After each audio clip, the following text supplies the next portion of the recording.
Our focus today is on how Arctic research can inspire engagement in science, technology, engineering, and math education and citizen empowerment around the world, and how we can improve the quality of education within the Arctic.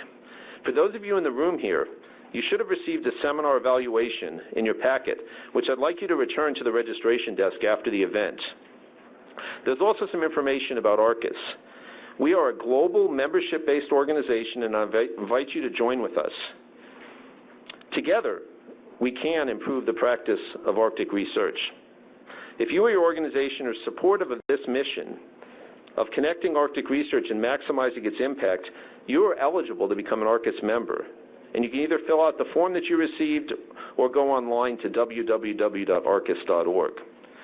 We're currently joined by more than 150 participants online worldwide, plus full room here in DC.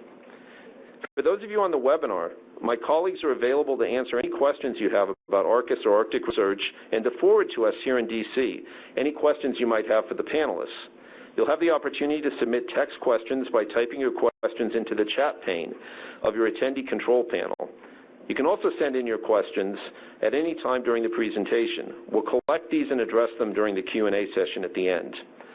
Now, ARCIS has been joined here by an international team of organizers who I want to thank and acknowledge. It's been an amazing effort, and without all of these participants, all of these organizers, this event could not have taken place.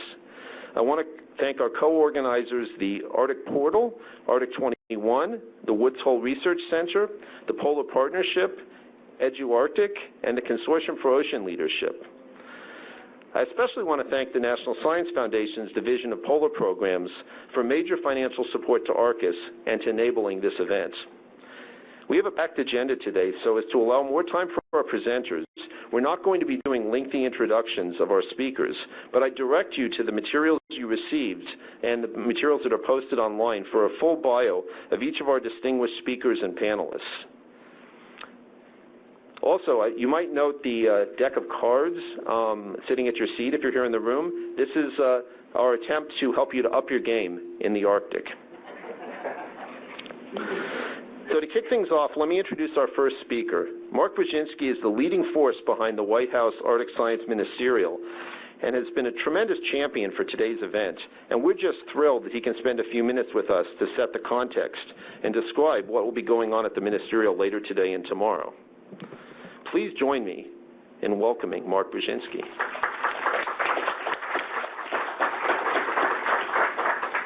Thank you so much, Bob. Thank you, ARCIS, for the amazing support you have undertaken to support this initiative. I am so excited as we are on the eve of the first ever White House Arctic Science Ministerial. I'm so pleased to brief you on what it is that we hope to accomplish with this ministerial and to hear your thoughts and perspective. I'm particularly pleased to see some of my colleagues who have joined me in undertaking and spearheading this task, the chair of the U.S. Arctic Research Commission, Fran Ulmer, NOAA scientist Jeremy Mathis. We have been working hard. We've been calling each other on weekends and late at night to advance this remarkable international response on the Arctic. I joke with, and I have a number of colleagues working in the office right now, Renee Crane-Wagner from the National Science Foundation, detailed to the White House to help on this, and lots of others. I joke with her that this is like organizing 25 weddings in the most secure facility in the world. It is a hard thing to do. By the way, you'll be able to catch Fran Ulmer and Jeremy Mathis on a brief segment on Morning Joe tomorrow on MSNBC talking about the White House Arctic Science Ministerial and the Arctic. As this audience knows, the Arctic region is warming faster than anywhere else on Earth. We now know that we have underestimated the acceleration of that change. Changes in the Arctic are having profound consequences for communities, economies, and ecosystems of the region because of feedback loops and propagating effects Those changes are accelerating the rate and consequences of global climate change. This will impact, I repeat, this will impact every American living in the Arctic and outside the Arctic region. Already in some inhabited areas, the basic outline of society is beginning to contract. What I mean is that villages and towns are considering or will have to consider relocating because of the impact of climate change.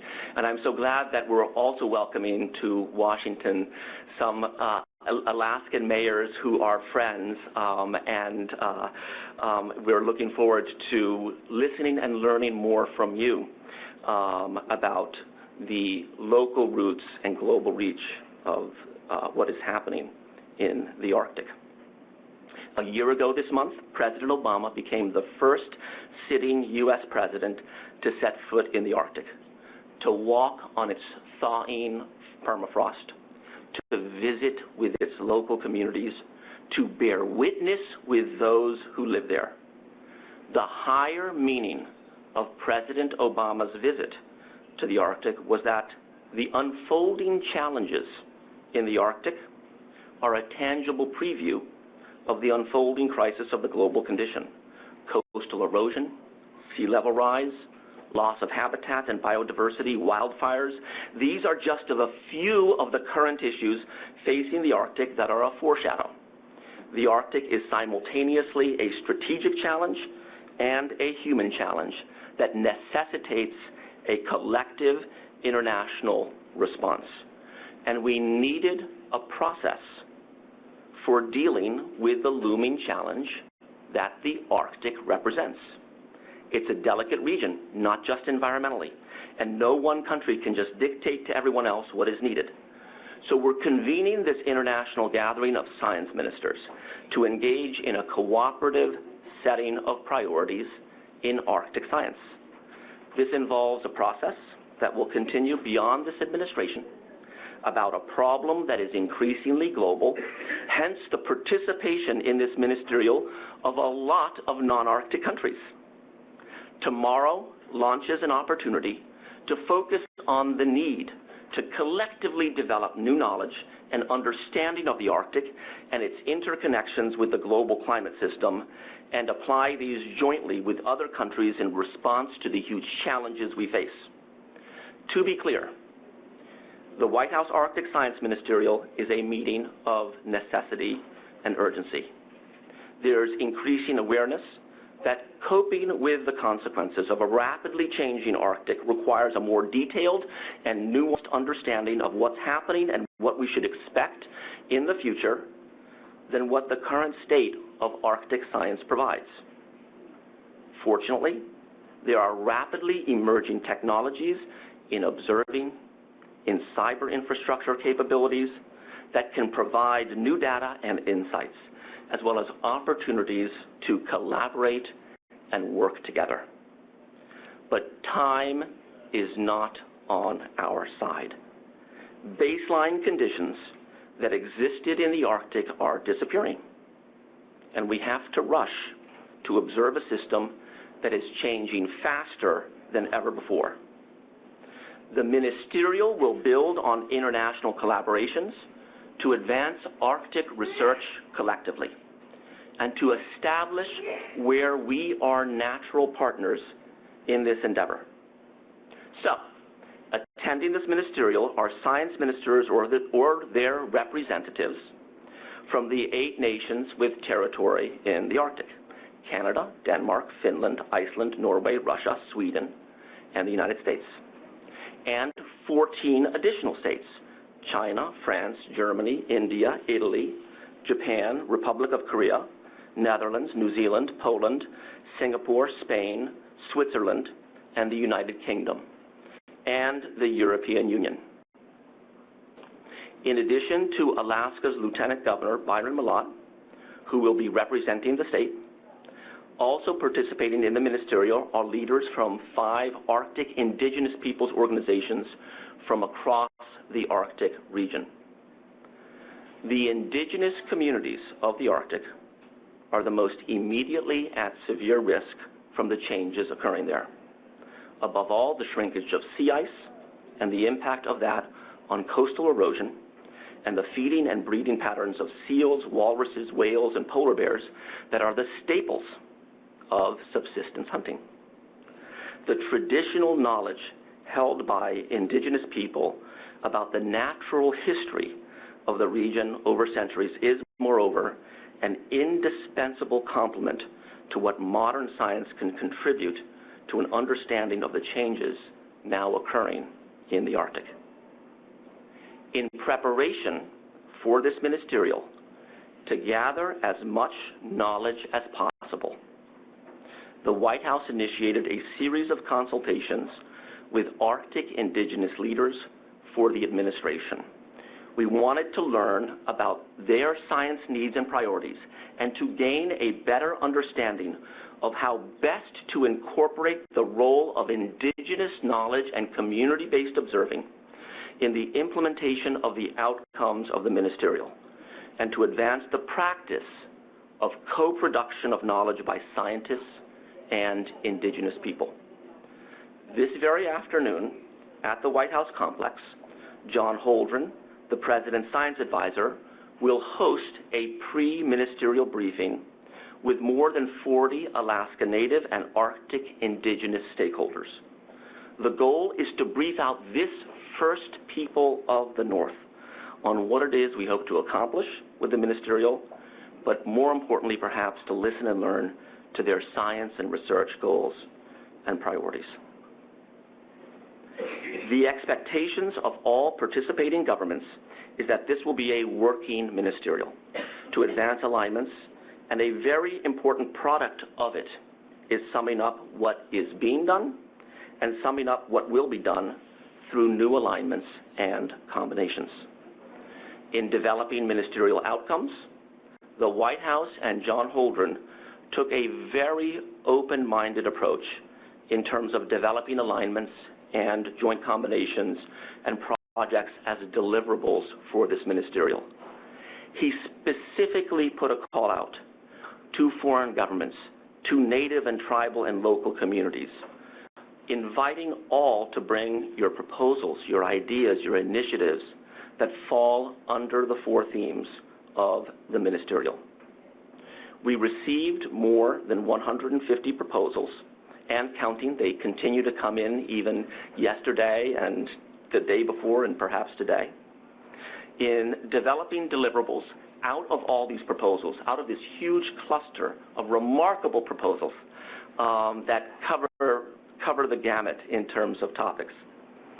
In identifying which proposals to zero in on, the question of what is scientifically the most urgent because of the negative consequences of inaction was the starting point.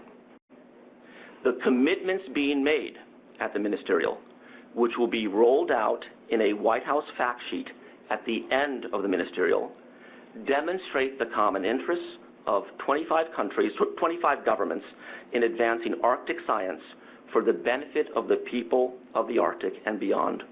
For what happens in the Arctic does not stay in the Arctic. And every one of the 25 governments, you'll see the name of the government in the fact sheet because every government is part of a combination. I want to reemphasize that this is a working ministerial, and we're going to try to advance deliverables development even in the course of the day tomorrow through the work of the co-chairs of the four thematic sessions pertaining to the four themes of the ministerial, which are Arctic science and research and its regional and global implications, observing and monitoring, resilience, and citizen empowerment, STEM education, and the Arctic. So tomorrow, ministers will discuss Arctic science challenges and their global consequences, particularly the imperative for collective action to understand warming and thawing permafrost and the release of greenhouse gases to the Arctic atmosphere, where they will amplify regional and global warming. Countries will also collaborate to study the diminishing summer sea ice cover and its impacts on Arctic coastal community sustainability, maritime transportation, and extreme weather elsewhere in the northern hemisphere. Melting glaciers, ice caps, the Greenland ice sheet, and impacts on sea level rise all around the world will also be focuses, as well as the response of terrestrial and marine ecosystems to these physical changes. Observations and monitoring are essential for advancing scientific understanding of the rapidly changing Arctic environment and for improving our ability to predict its future, whether it be over the next 24 hours or over the next 24 years using computer models. Ministers tomorrow will discuss immediate steps to initiate an Arctic observing system that integrates terrestrial, marine, and space-based infrastructure and which embraces indigenous knowledge and community-based observing. They will also discuss the role of SAON, Sustaining Arctic Observing Networks, a shared activity of the Arctic Council and the International Arctic Science Committee in achieving a vision of full and open access to high-quality data that realize pan-Arctic and global value-added services and societal benefits. Climate, environmental, and socioeconomic changes in the Arctic are testing the resilience and sustainability of people, communities, and ecosystems. So ministers will discuss the adaptation and mitigation strategies and solutions to increase Arctic resilience and sustainability. These include innovation to increase access to clean, affordable, efficient, and reliable energy, and designing more energy-efficient homes. Countries will also collaborate on developing a One Health approach for the Arctic that recognizes that people's health is connected to the health of animals and the environment. And ministers will zero in on monitoring and understanding Arctic coastal systems, where thawing permafrost, erosion, and flooding threaten the continued existence of centuries-old communities. STEM education, science, technology, engineering, and mathematics education, is essential for sustainable communities and development and vital to preparing young people in the Arctic today to face tomorrow's challenges. And Arctic science can be a catalyst for enhancing STEM education outside the Arctic. That the Arctic matters to all those who live in the Arctic and a very large number of those who live in the low-latitude regions is a strong message that can enrich formal and informal STEM education and empower people of all ages everywhere. Ministers will discuss the convening of a series of workshops culminating in a STEM education conference that will bring together students, educators, community leaders, researchers, technologists, and other experts to share best practices and to expand and develop new partnerships for STEM education in the Arctic and outside the Arctic. So a realistic assessment of the day is that a new stage is being crossed, and that countries that deal directly and that countries that deal less directly with the Arctic issue are launching an approach whose mission is to continue beyond this administration on a problem that is increasingly global. Let me close by saying that we're at a critical stage of human history. There is increasingly a new reality in the Arctic that has to be addressed, but also the opening for a collective response, which is the most effective response. This ministerial is an effort that seeks a higher level of cooperation in a region that is increasingly of global importance. We owe it to future generations to rise to that challenge today. Thank you, and I'll be happy to take any questions.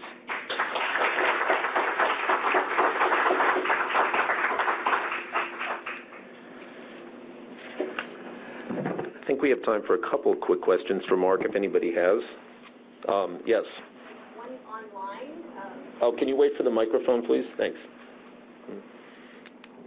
This comes from Bruce Bowles online. Do you believe that positive relations could come as a result of scientific research in the Arctic between the United States and Russia?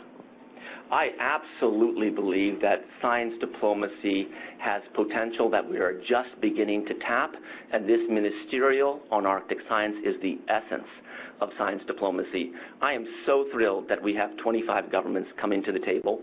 I'm very thrilled that we have robust delegations from each of them. Absolutely, it is a way of building bridges, because the self-interest at stake when it comes to the Arctic issue is something that we all share, and that's the interests of our children and our children's children, and that the world that they inherit. If there's anything that can build bridges, it's that. One more question? And over in the back there, thank you. I'm Halldor Johansson from the Arctic Portal. Ambassador, I'm very, very pleased to listen to your speech, and you were basically talking from my heart. I've been a member of SEON for too long in a way, and there's many people here in the room that have shared the frustration of not being able to link our initiatives together. I'm just wondering if you believe, or if there will be some funding put into the bridging of the gaps and actually linking the data that we have, because the problem is not that we don't have the data. The problem is that we don't have the ability or the facility to put it together so that it actually makes sense. Thank you so much for that question. And first of all, let me say thank you for the service of Arctic Portal.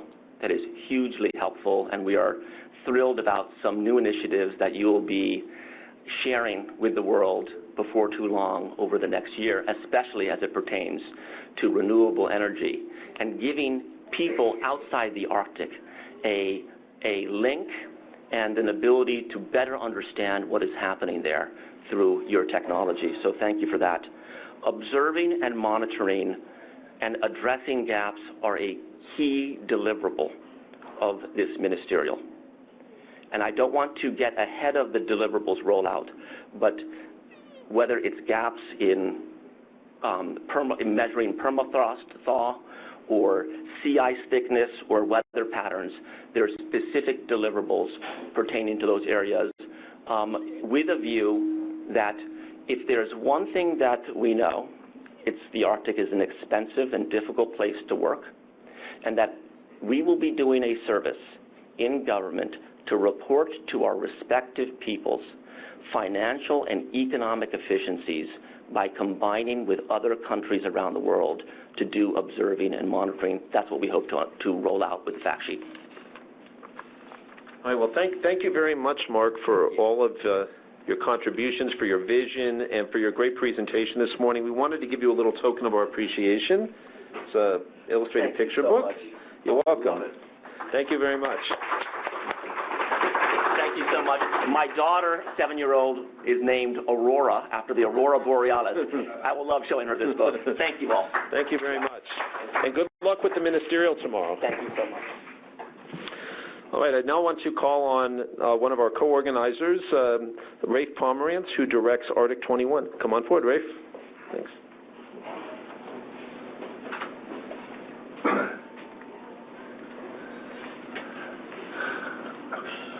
Thank you, Bob.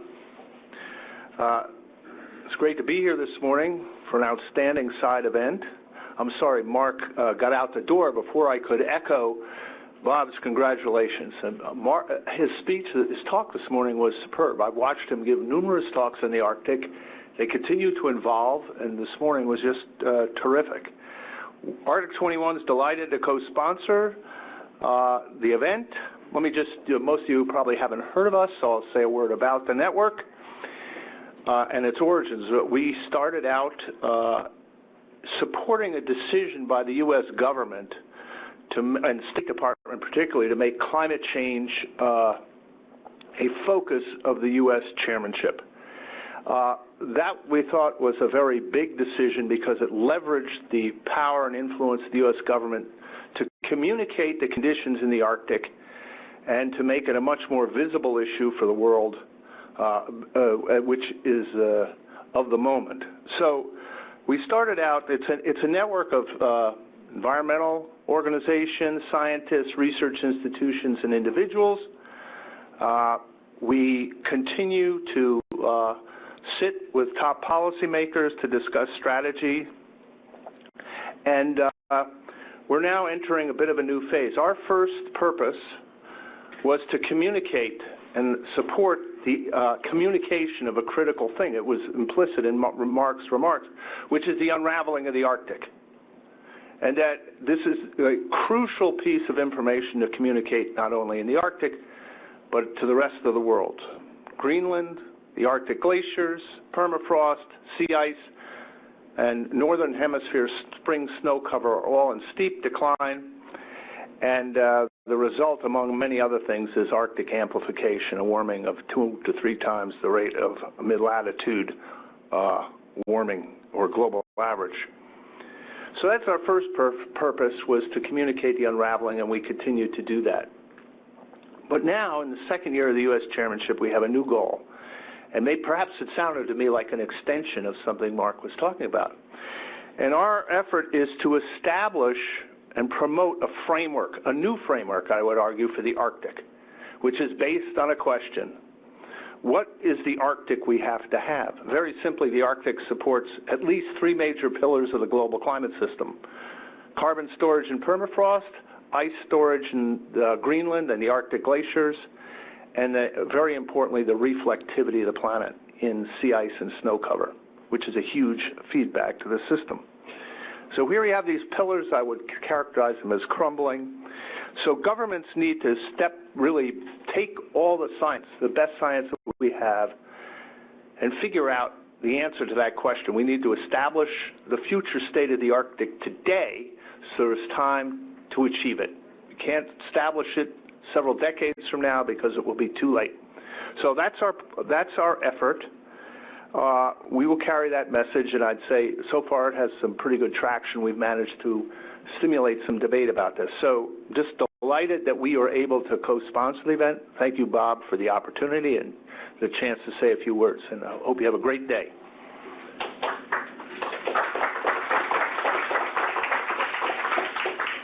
All right, could I invite the first panel to please make their way to the front here?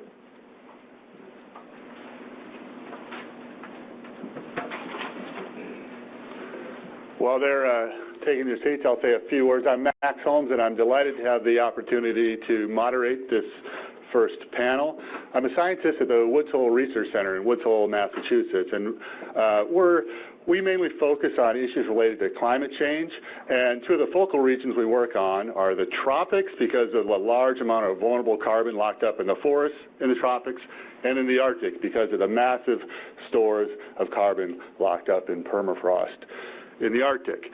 Our director's in the audience somewhere, Phil Duffy. He came to us from the Office of Science and Technology Policy at the White House, and our ex-director went the other direction. So when President Obama was elected, he asked John Holdren, the Woods Hole Research Center director, to be the science advisor, and he's been in the administration for almost 8 years now. As I said, I'm thrilled to host this, to moderate this panel. We have a collection of extremely distinguished panelists. My main job will be to they'll have so much to say, but I want them to keep their remarks fairly brief so that we have time at the end, 15 minutes or so, for questions from the audience, for questions from the online participants. As Bob said at the beginning, there are bios in your packet, so I'm not going to spend too much time on introducing the panelists. I could spend all our 15 minutes on that, given how distinguished they are. I'll just say a few words about them in a minute. Briefly, each panelist will have around 4 minutes to offer some comments. We're going to show a couple of videos, 2 or 3 minute videos interspersed in those comments, and then again, my main goal is to save 15 minutes or so near the end for questions from the audience. Very briefly, I'll introduce the panelists. The first one to speak will be John Wood. He's a teacher from California. He has a remarkable depth of experience in polar regions. I think he spent something like 9 seasons in Antarctica.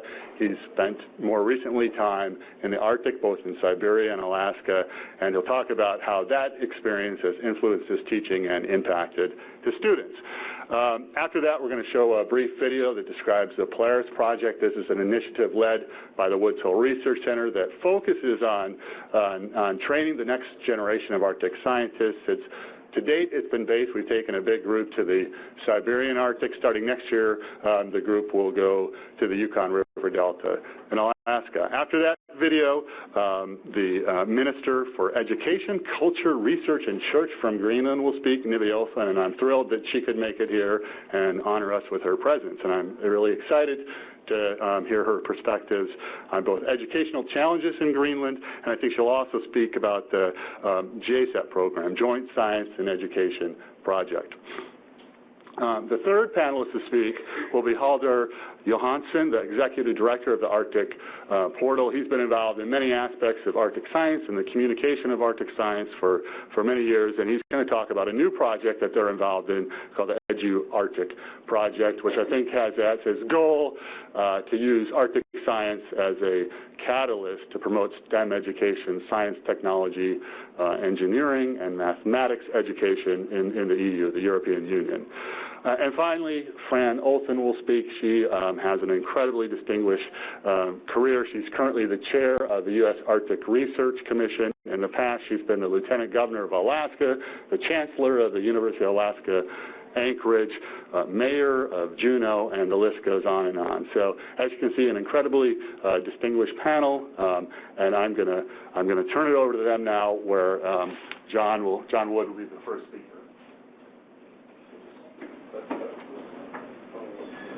There you go. Okay, well, thank you very much, Max, and I would like to thank everybody for just the opportunity of being here. The ARCIS office and everybody else involved with this.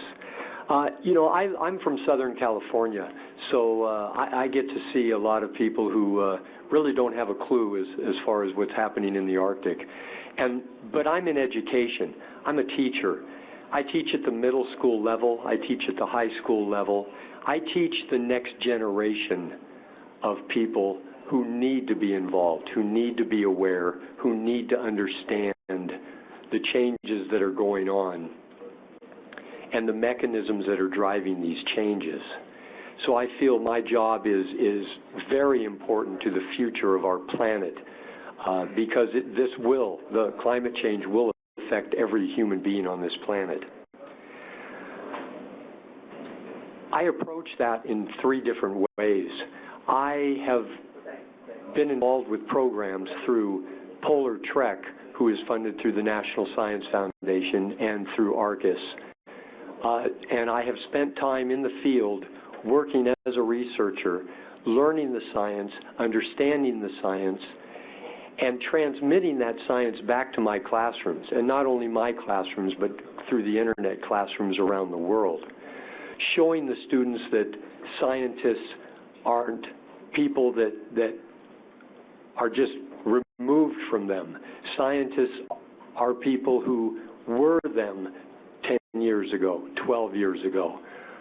Our kids need to understand that not only is it important, but it is something that they can do on a very personal level.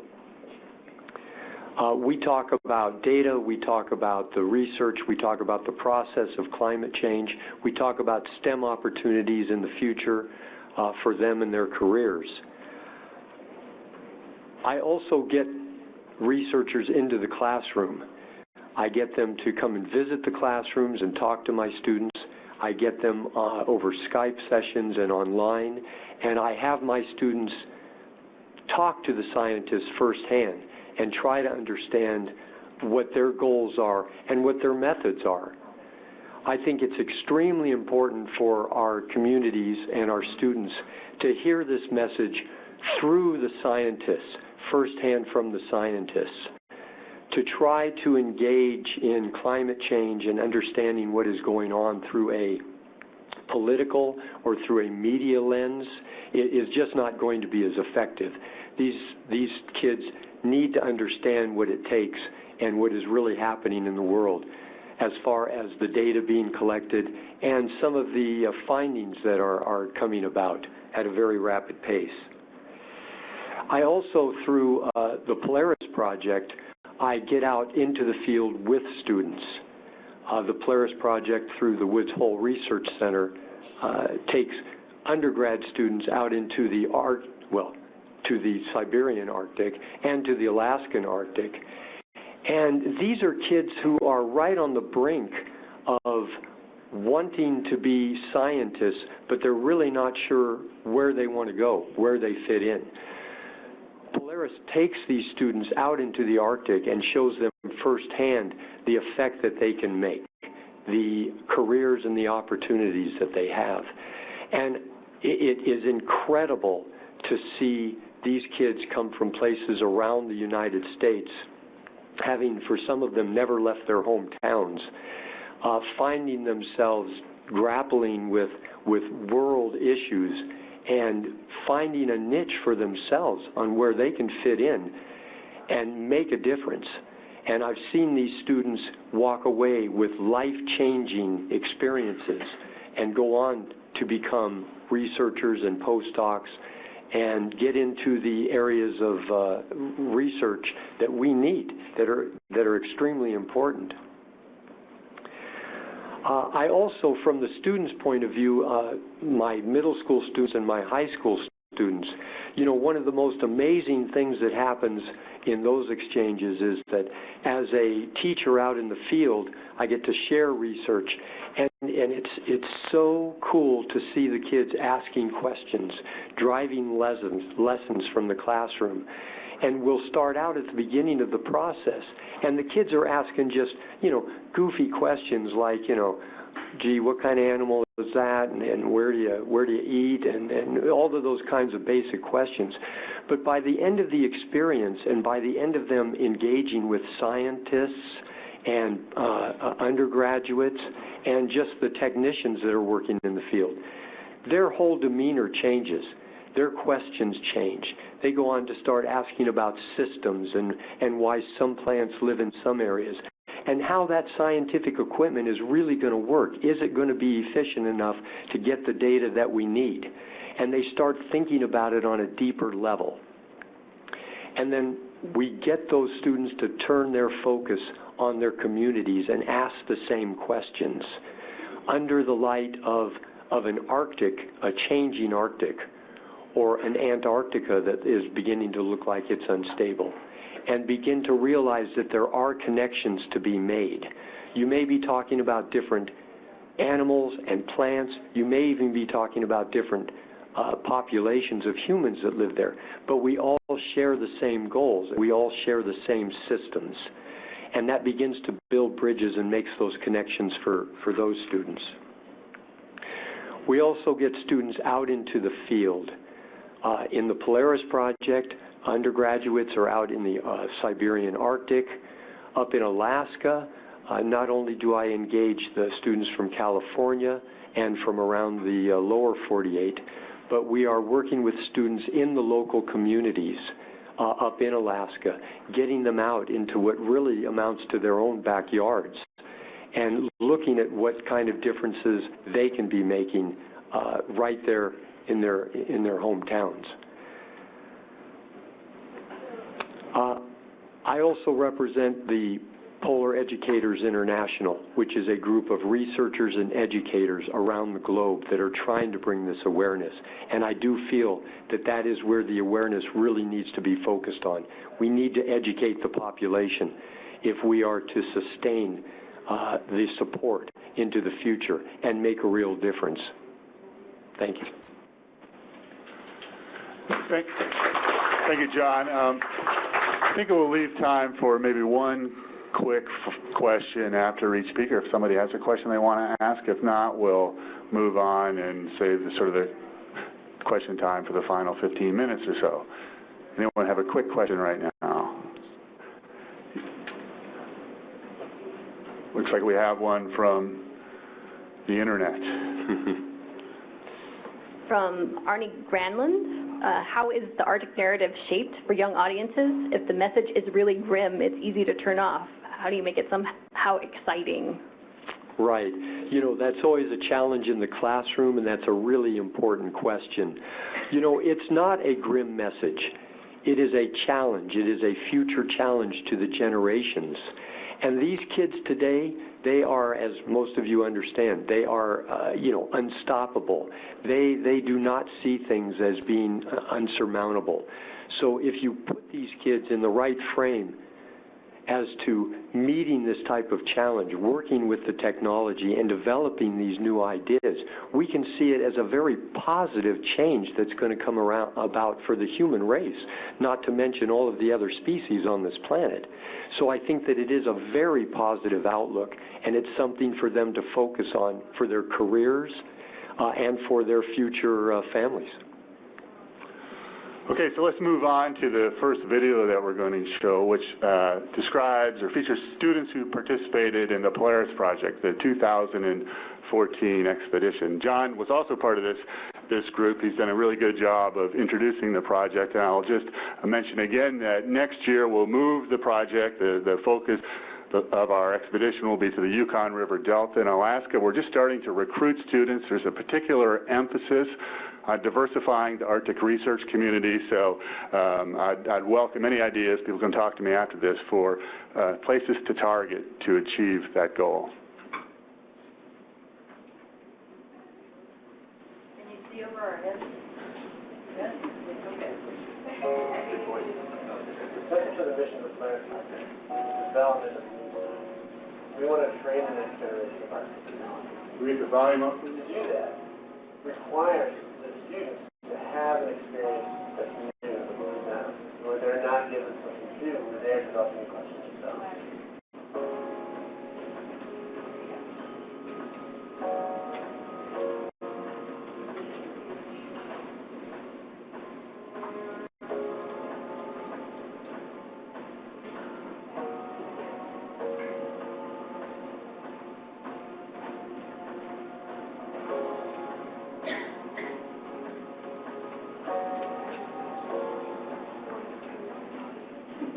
What's special about the Polaris project is that we're doing real research. It's not as if it's a lab that we set up or it's a project that's repeated year after year. When they do research, it's new to us, and I can sense their excitement when we see their graphs, and we get really excited.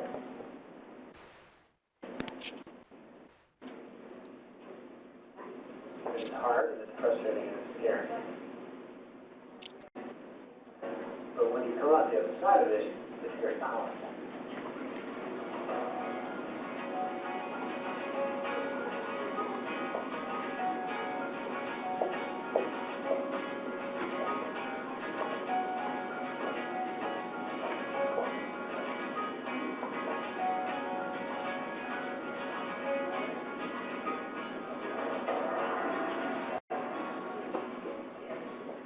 When I came here, I certainly felt nervous and intimidated.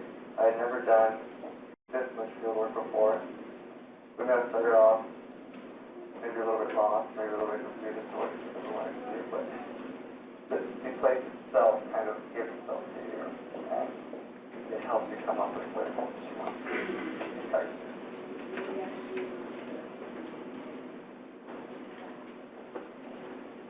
I think for the first time I feel like I actually know what it means to think scientifically, just very simply, what's there, what do I want to know about it?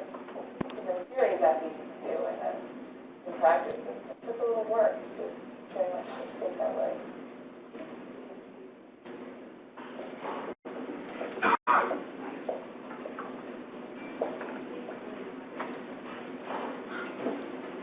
Well, we seem to stop somewhere midway in that video.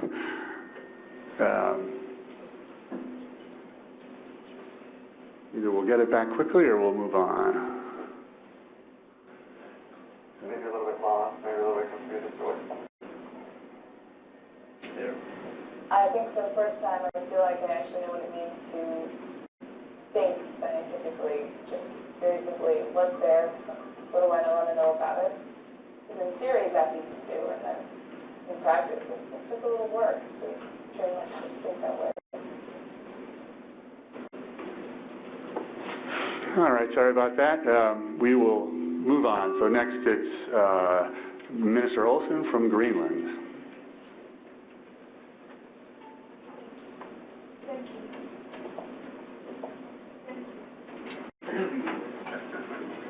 No, that's the one thing. Thank you. Thank you very much. My name is Nivi Olsen. I am as they say, minister of many things, like education and scientists, church and culture. I'm from EDU-ARCTIC, North Greenland. I'm 31, and I have experiences about climate change. I have seen it. I can tell you that when I'm kids,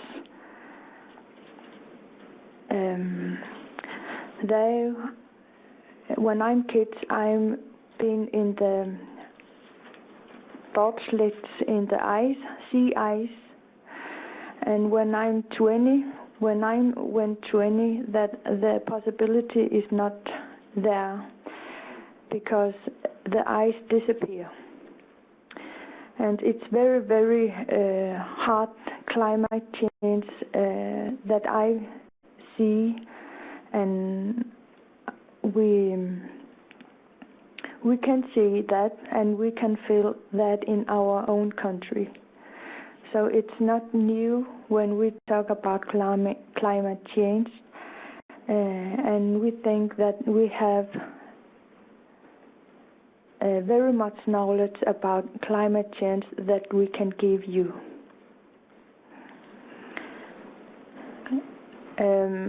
I have to say that my language in English, it's a third language I have. I speak Greenlandic and Danish, so if I have a problem with the language, I have a Michael here who can help me. So Nelson Mandela says once that education is the most powerful weapon which you can choose to change the world.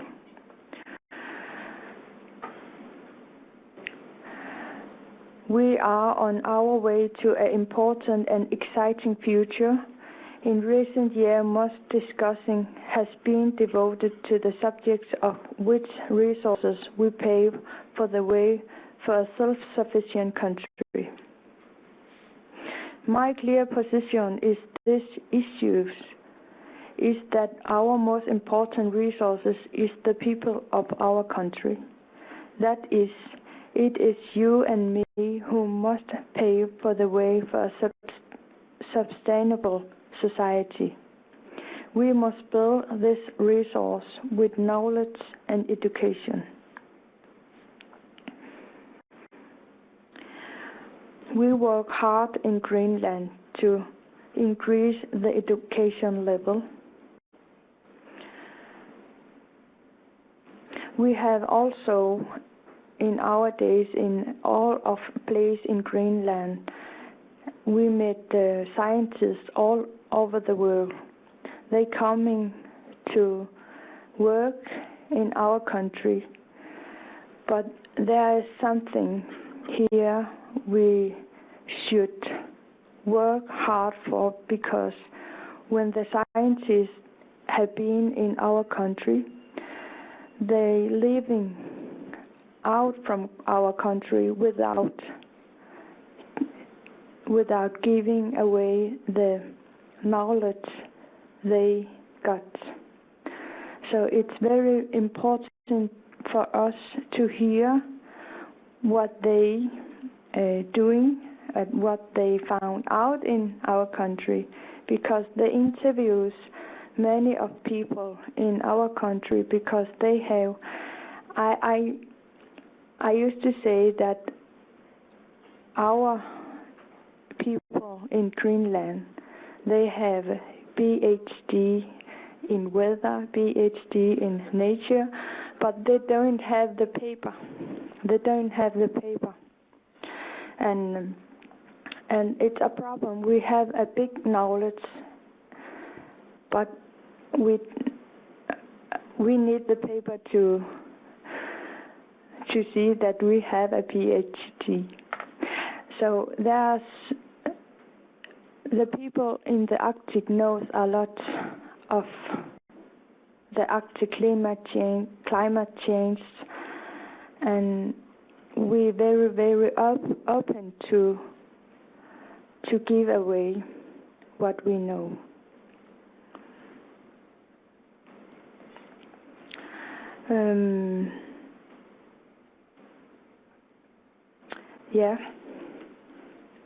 Science is one of the most important key factors to secure higher education level in Arctic and Greenland.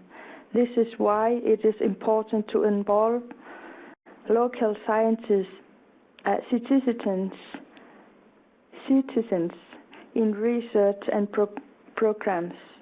We do have small-scale resources in Greenland, and we know how to use them in smart manner. That's why we are able to live in harsh environments. But we need for an international cooperation. We are ready to contribute with our resources.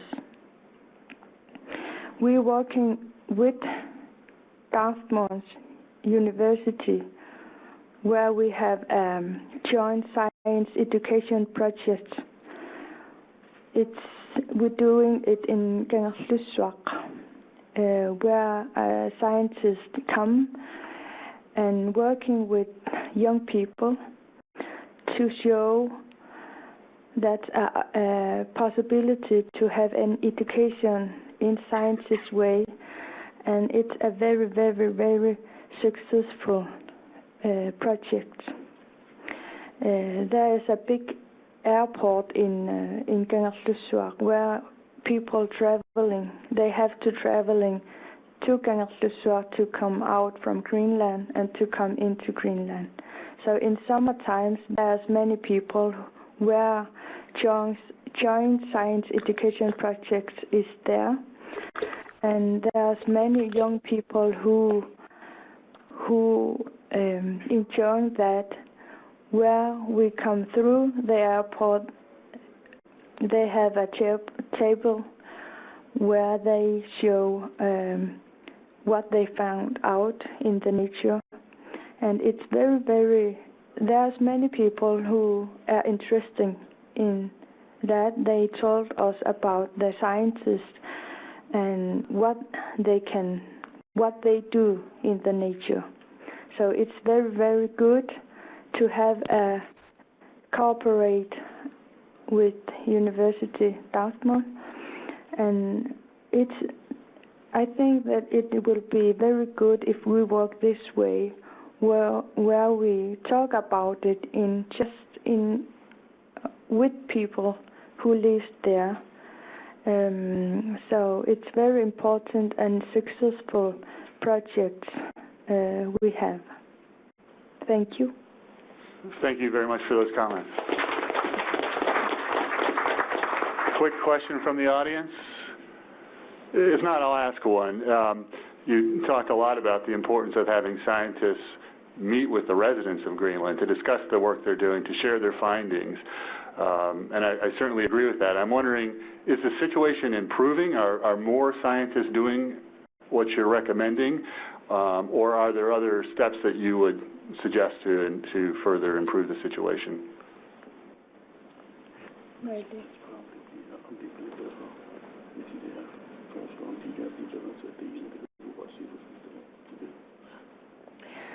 Yes, I think it's going that way. When we study in our own university, we put the papers what candidate speciale.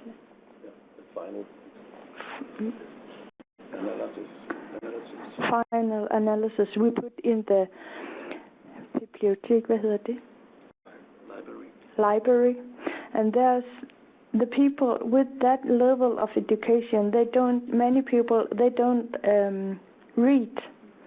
And we put the knowledge in the library that we don't share it. And that's problem with, but in the last 2 years we began to use the TV and radio to share what we found out so it's getting better and better. Well, that's encouraging to hear. Thank you very much. Let's move on to our next panelist. Thank you very much.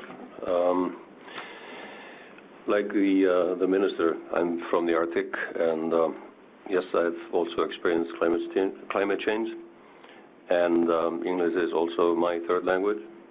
So we share that in common, and that's why it's also important for all of us to understand that we are many people in this world, and we speak a lot of languages, so we have to be able to communicate at different levels. When I was 13, I was given a pass into a summer ski area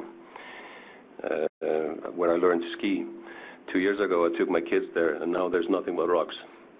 All that snow is gone. It's just like a small part of how the climate, of course, has changed. And it's like, I've often been asked, do you sense climate change? I think it's very difficult, of course, to sense if there's climate change or not. But we have to see something that from our childhood is different. So when I came to the ski area, I definitely realized, yeah, there is climate change. It's gone. I've had the pleasure for now, I guess, a decade and a half. So I'm almost an elder. To work on Arctic issues, very much on outreach and also on data.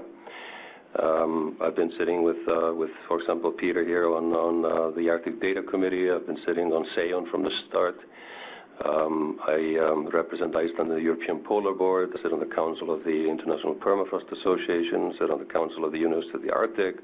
So been around the Arctic for quite some time.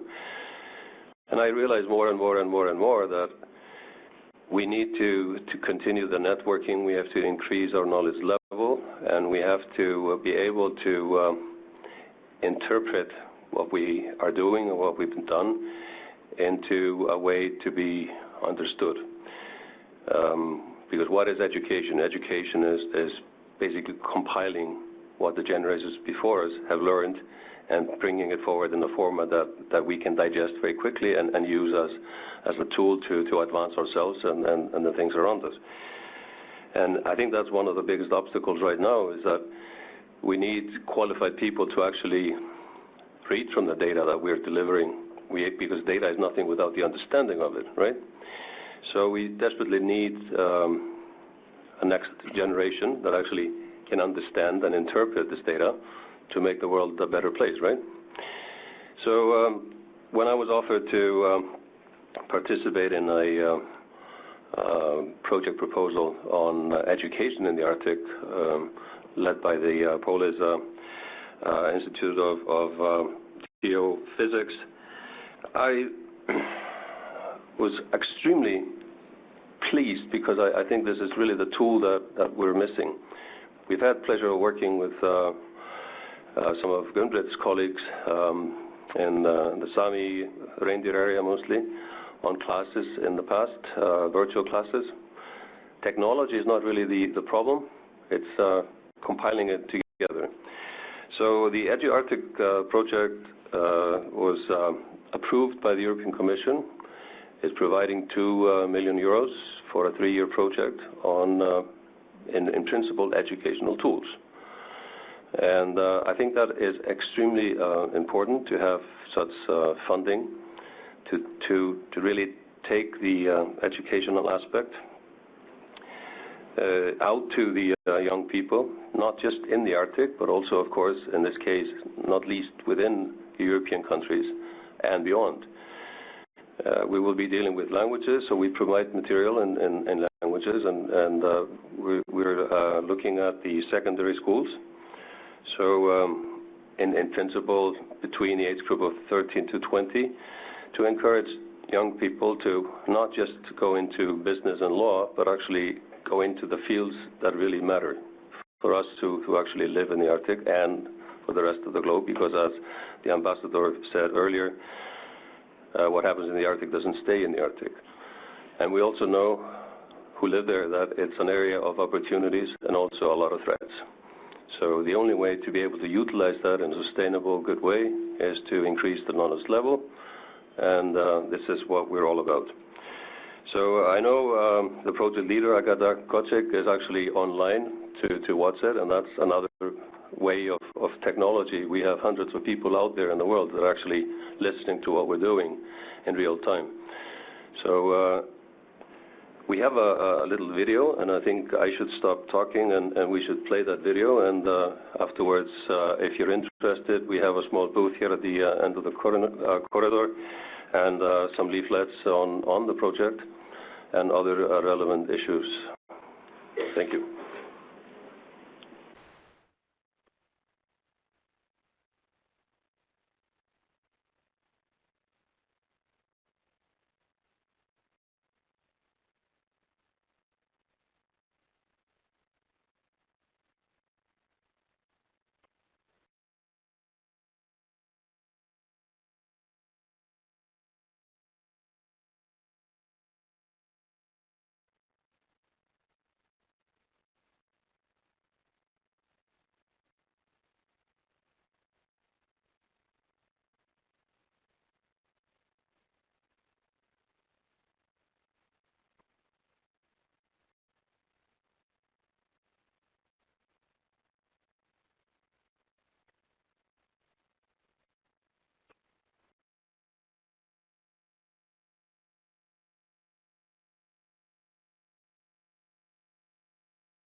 Does anyone have a quick follow-up question? Yes. Comment? Comment, yes, certainly. All of this people.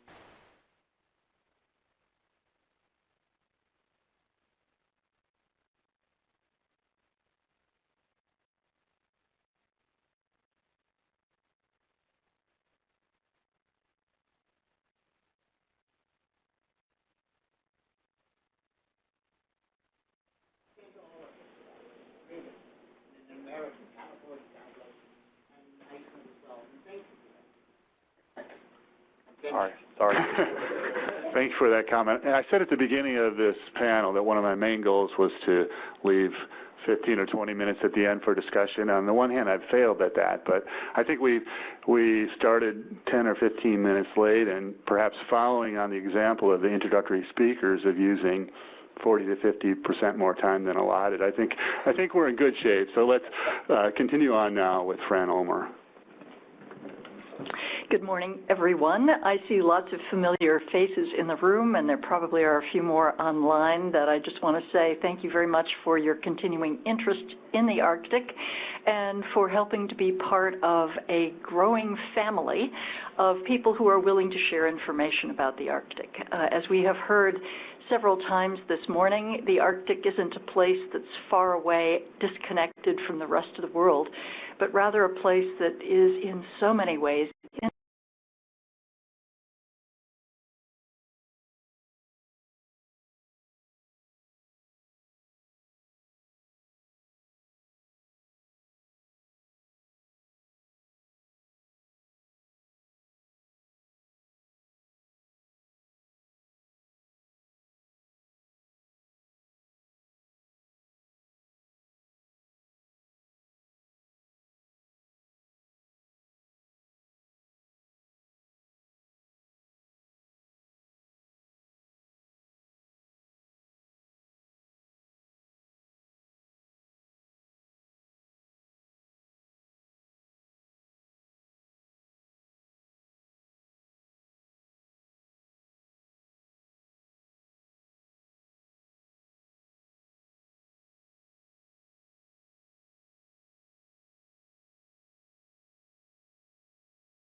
giving speeches. It's an opportunity for interaction among these ministers to talk not only about the things that they are doing and that they hope will be achieved as a result of this ministerial, but to actually make commitments about how those countries and those entities will be able to move the needle further on all of these issues. The STEM ministerial portion will focus not only on how science and engineering education in the Arctic can promote Arctic residents' understanding of the changes and encourage young people to get degrees in these fields, but also focus on how the Arctic itself and how the rapid rate of change in the Arctic can really stimulate science education in other places, whether that's California or Arizona or Brazil. That the changes are so compelling that it will actually add value to the science experience, whether it is in person or online. And I think both of those pieces, that is science education for Arctic residents, enabling them to be effective participants in the decision-making and management of their region, but also using the Arctic as a tool to really encourage young people across the world to be interested in a very challenging place that is experiencing so much change. One of the important deliverables is the STEM Summit, understanding that there are many examples of how STEM education is really being taken to a higher level and encouraging young people to think about science as an exciting field, not something that is just plain too hard and boring, but rather as a launch pad to be a person that can really contribute not only to that region but to the world. The summit really is an idea that it will be an opportunity for different countries, different universities, different nonprofits to put on the table the things that are actually working, that are transportable, and that can be taken in some new ways to new areas to really achieve the goals of the summit. So just very briefly, the Alaska Native Science and Engineering Program, which has existed for about 20 years in Alaska, started as a scholarship program, and it has evolved into a program that actually starts in 6th grade and enables students in grade school, middle school, and high school to get the necessary math and science that will enable them to be successful in college. Because what we were finding at the University of Alaska, and I suspect this is true in many other places, that unless young people have that kind of a base coming in from grade school, middle school, and high school, that you're almost setting them up for failure in science programs in universities. So it is the continuum of education. And how do you get young people in 6th and 7th and 8th grade to really think, oh, gee, I want to grow up and become an oceanographer? Well, Herb Schroeder, who was the early architect of the NCEP program and who remains today someone who has very effectively grown the program, it used a very ingenious method, and I just want to share it because it may give other people ideas. He went into the schools in villages in Alaska and it gave to young people the parts needed to construct a computer and said, if you can put this computer together, you get to keep it. Now, I don't know how many people in this room feel as though they'd be capable of doing that, but it turns out a lot of Alaska children in villages figured out how to do it and did it. And guess what? That turned them on to science. It turned them on to the possibility that they could do something that was really hard, and oh, by the way, something that their parents couldn't do. So it was, I use that as one example of the way in which this program reaches out to students at an age where they still are curious enough and willing to try new things and get hooked on science. The NCEP program continues throughout the years, but particularly in the university setting, what I think has been brilliant about it, and what I think is really a concept that people, particularly that are reaching out to populations of people who come from very small places and then find themselves in large universities or large communities. The NCEP program creates a community within a community. And so the NCEP students at the University of Alaska Anchorage, at the University of Alaska Fairbanks, actually hang out together. They eat meals together, they do projects together. If they choose to, they live on the same floor of a dorm together. In a way, they create a village within a village. And that enables them to really have this sense of, I'm not here alone. I'm here with others who are at the same stage of trying to learn and trying to succeed, even though we're in a cultural situation that's wildly different than the one that we were born into and were raised in. So for these reasons and many others, the rate of success of the NCEP program in terms of graduating science engineers and PhDs has really been stunning. It's an intensive program that requires support, and over 100 different companies and organizations, including Alaska Native corporations, both regional and village corporations, have generously supported the NCEP program in Alaska and has made it such a success. I'll stop there in terms of these two things that I wanted to touch, but one final note that I want to mention with regard to a product from the White House Arctic Science Ministerial. We have compiled, with the support and participation of all of the countries, a short compendium of what the 25 nations that are participating in the Science Ministerial are doing in Arctic science.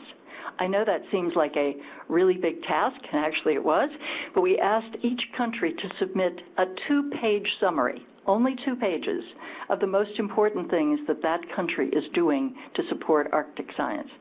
So as a result of that, we will be releasing, and you will be able to get it on the U.S. Arctic Research Commission website, arctic.gov, this summary of 2 pages for each of the 25 countries on what they are doing that they are most proud of, because they got to submit it, in the Arctic science arena. I think this will be a lasting product that will be useful to others who really want to understand, you know, what's happening in Greenland, what's happening in Finland, what's happening in Iceland, and be able to see some of the cross currents.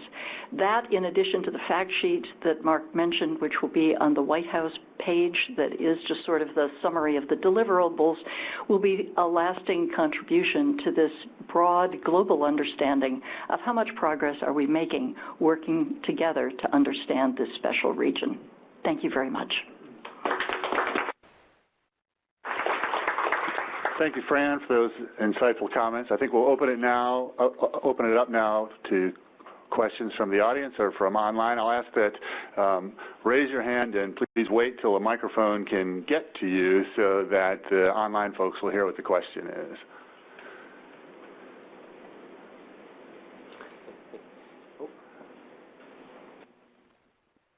A question from Janet Warburton.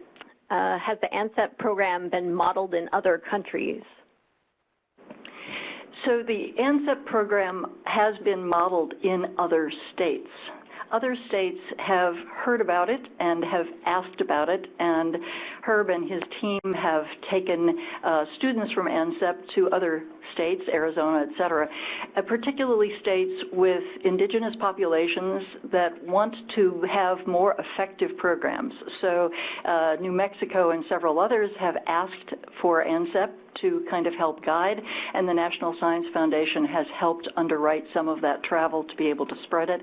I personally don't know whether or not the ANSEP model is being used in any other country.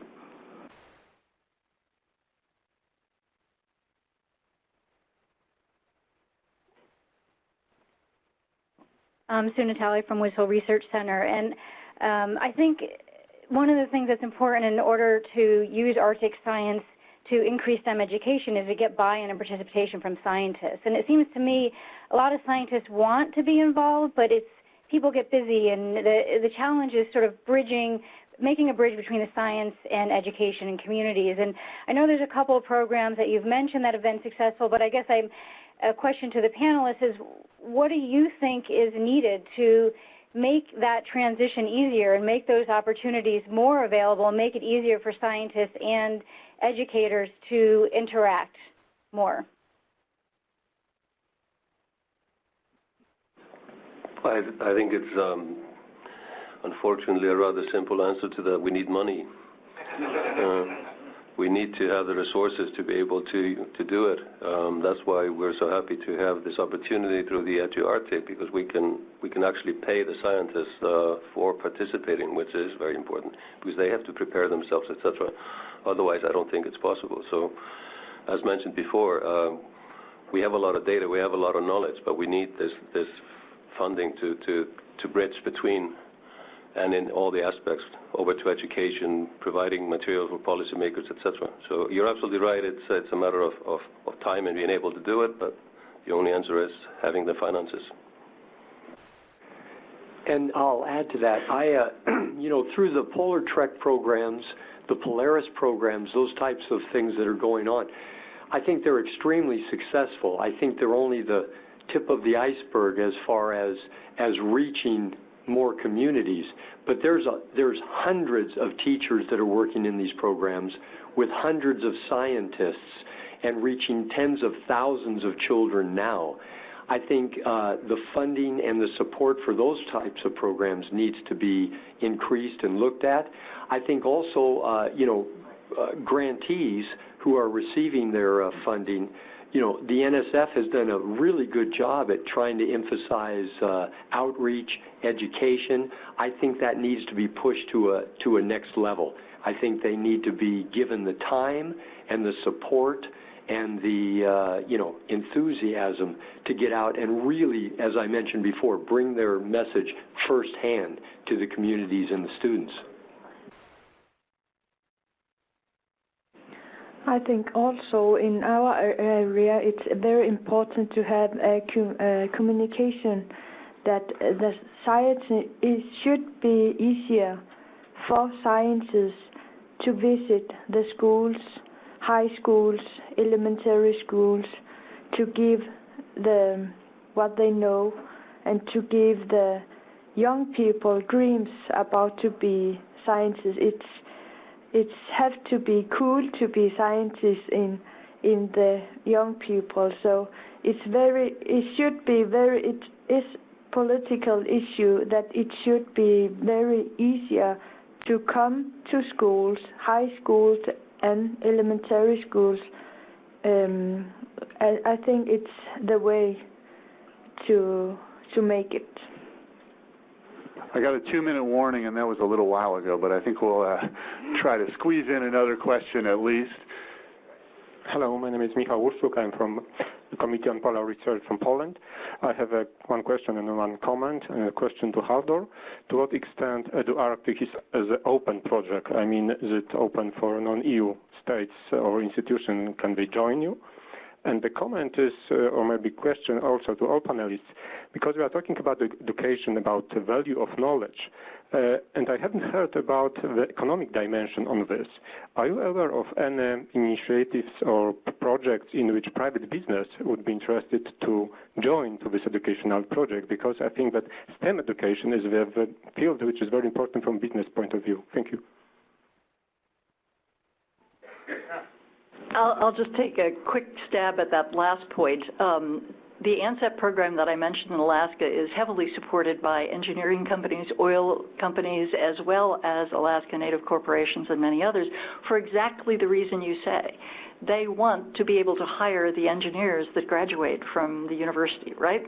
So there are many companies, at least in our country, and I don't know about many other countries, that have invested pretty heavily in trying to support STEM education, largely through scholarships, but through other mechanisms as well. And the summit that I've mentioned, that is one of the products of the White House Science Ministerial, is really intended to bring in the private sector as well as the public sector to take this where it needs to go, because we can't do it alone.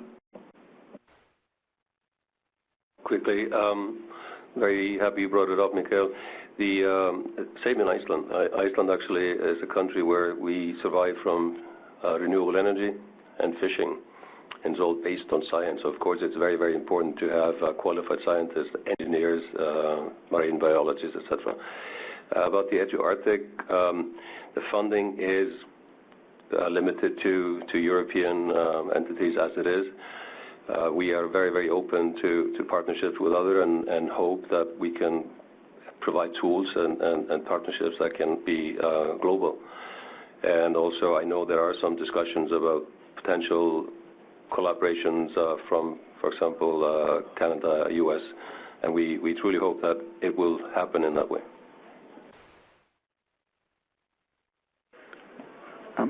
Okay, one more question, and then I think I'm going to get thrown out.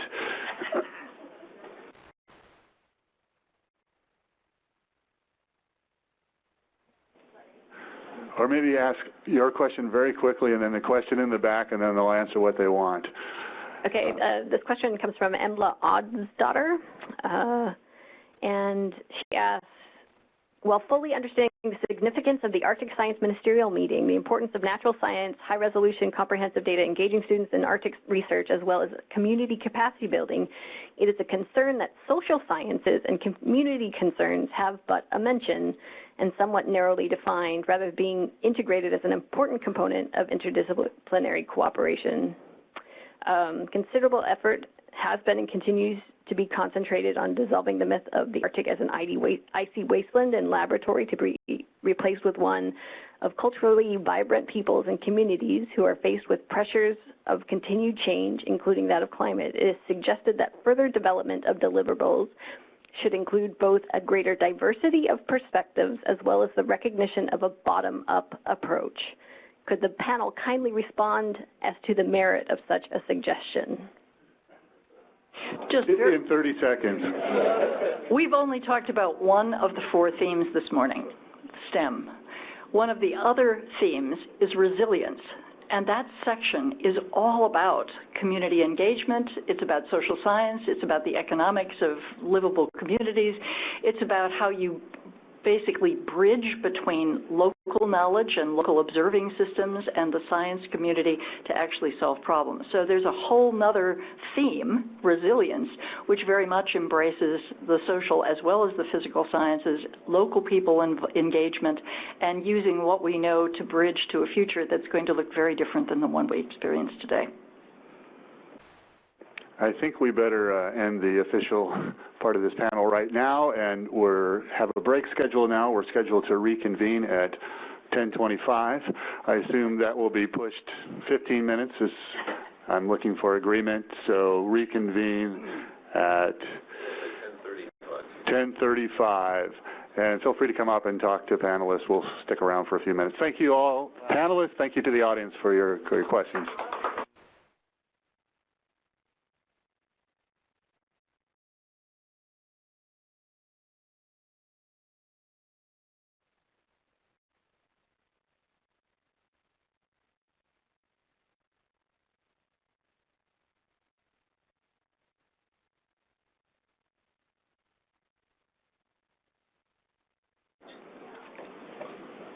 Hi, I'm Suzanne Goldenberg. I'm a journalist who covers climate change and has covered the Arctic. And I want to introduce very quickly the second panel so we can get into the sort of issues to be discussed, which involved how to empower Arctic communities and how to get involved in decision-making through the vectors of research and science and education. We're going to start off with brief remarks from each of the panelists and then open it up for discussion. We've got here today Okalik Igiziak, who is the chair of the Inuit Circumpolar Council. She will be our first speaker. She'll be followed by Grunbit Reiter, who's the head of the Arctic and Environment for the Sami Council. Following her, we will hear from Tara Sweeney about the kind of future that Northerners envisage for the community, what they think is important. And then rounding out the discussion will be Igor Krupnik from the Arctic Study Center at the Smithsonian, and who will be talking about what we can learn from Northerners. And as you can see, we're all ready to go, so we will hear first from Okalik.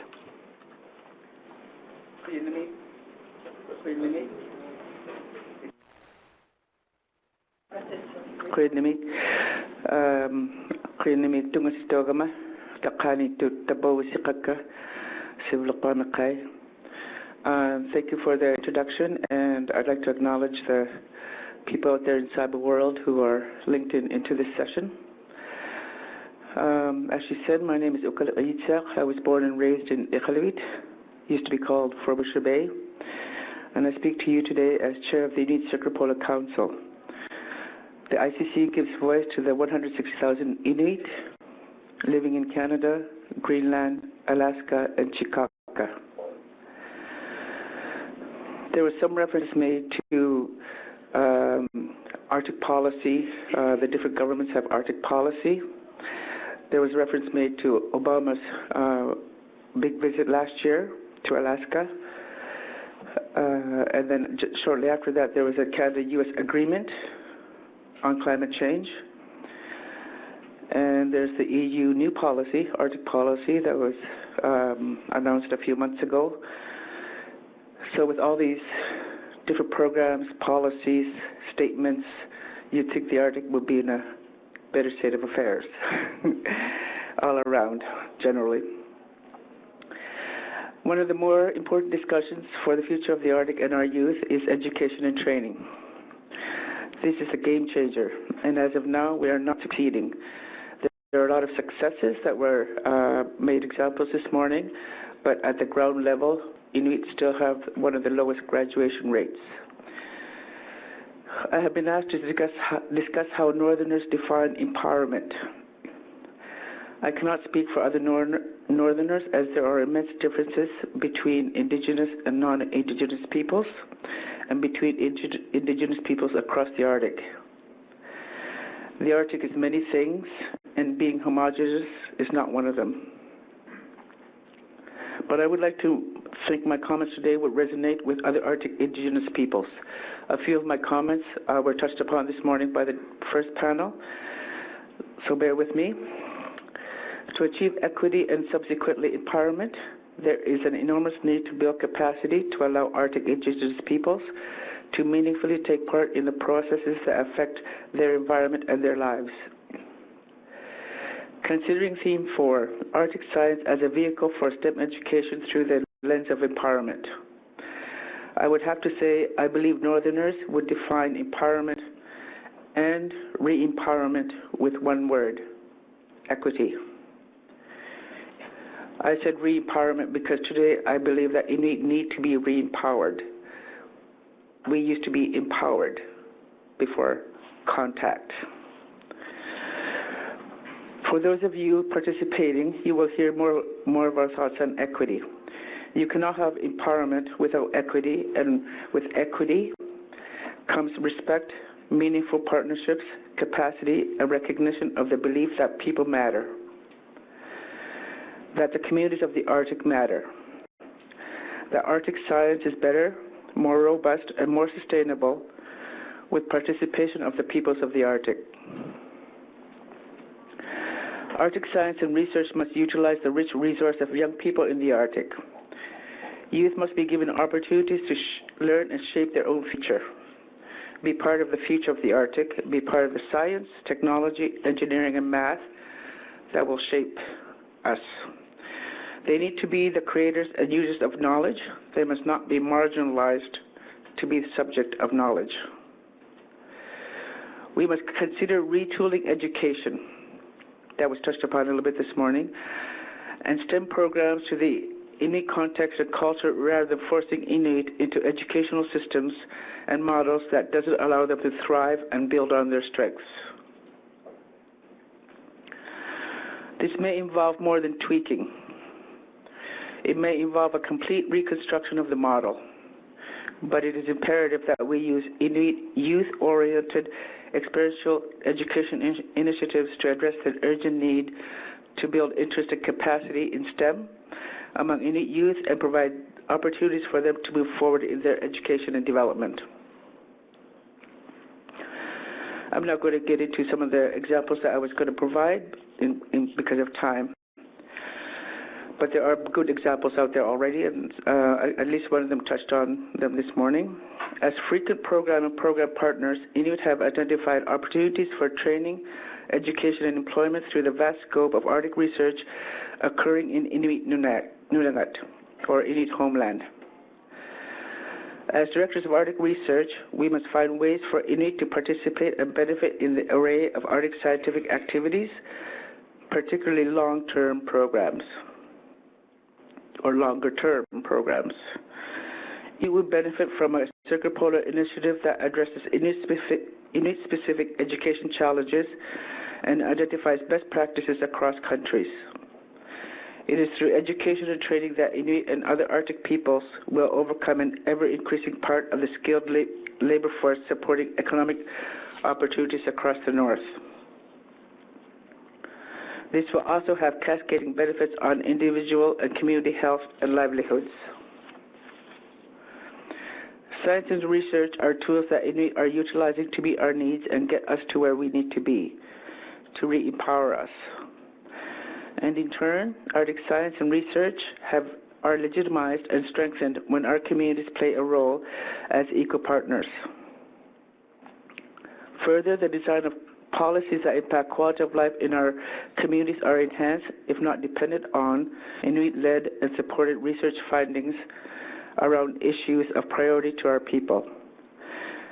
This is why we must reimagine and realign Arctic science, research, and education to re-empower Inuit and other indigenous peoples to be part of a meaningful partnership, to make certain that science, research, and education are based on evidence-based decisions and the creation of social equity in Inuit Nunavut. We are at a crossroads in the Arctic. The decisions we make will shape the future of our communities and our homeland. As countries like Canada are embarking on a journey towards reconciliation, I encourage the international community to pursue an equitable path path in Arctic science, research, and education as a means to achieve reconciliation, respect the rights of self-determination, and create world-class Arctic knowledge. Let's us be catalysts for a positive change in Arctic science, research, and education to re-empower our peoples, create equitable partnerships, and work together for a sustainable future using the very best knowledge available. Thank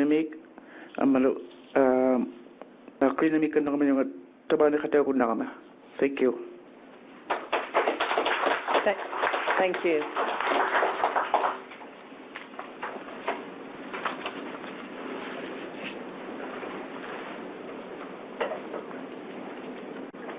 So do you just go ahead, or? Yeah. Oh. I would also like to stand so I can see all the people in the back. Thank you, Susanna, and it's great to be here. When I grew up in the northeastern Norway in the 1970s and 80s in a small Sami community by the Varanger Fjord, a fjord opening towards or into the Barents Sea, I found myself in a country in transition from having been very poor until the 1950s and 60s to become very rich on oil money in the 70s and the 80s. Until the 80s, my family still had a small farm, a small boat, and we lived mainly on the land and on the fjord, in combination with small money income from paid work. And this was a very ecological lifestyle I learned afterwards. The message conveyed to my generation in this coastal region, partly from the school and from some community members that meant to give good advice, was this is a poor way of living that we need to move away from. Get out, get higher education. It is no future staying here. The best future is somewhere else. And I think they meant in the south. I did not take that advice. At the same time, in the 70s and 80s, with the roots and power in the inland area of my region in the Finnmark County, there was a Sami mobilization taking place against a hydropower plant project that would flood the whole Sami village of Madse. This was an occasion that led to intense Sami protests and demonstrations all the way from the high north to the lawn in front of the National Parliament in Oslo and into the Prime Minister's office. And it was the second time in my life that I saw Sami people on national TV. And this can be described as a successful action where the indigenous uprising joined forces with the environmental movement. And even though the hydropower plant was still constructed, but it was constructed in a much smaller scale than it was initially planned for. The Alta-Gårdgeino case, most importantly, led to different recognition of the Sami people and historical change in the Norwegian policies towards the Sami people in Norway.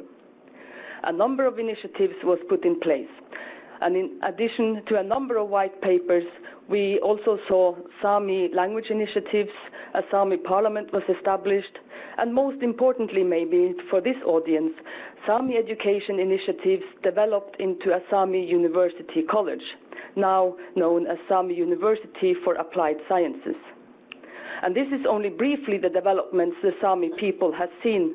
And let me emphasize, we have only just started on the path of repairing the Sami culture that has undergone centuries of Norwegianization. It is these developments in the 80s that empowered me. So what is needed to empower the youth today, 30 years later, or almost 40? Do they still grow up hearing it is no future in our communities? Or have we succeeded in providing them with higher expectations than we had only 30 years ago? And I think so. At a conference for young reindeer herders in the Barents region last fall, the youth fondly declared that traditional knowledge should be included in education models in indigenous societies, and young herders need to be educated about our rights this is a quote, as secured in national and international laws and mechanisms. The indigenous youth today do not only expect there are opportunities for high-level education in the indigenous society, they also expect the education to be relevant for their cultures and livelihoods, and they want to bring the traditional knowledge with them into the research and become indigenous scientists. They want to seek higher education and do research that contribute to develop our societies and livelihoods to help our people to cope with tomorrow's challenges.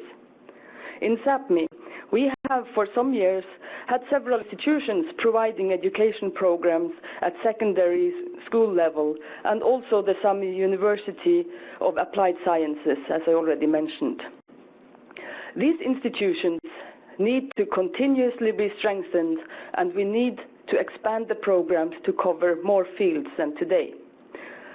To all the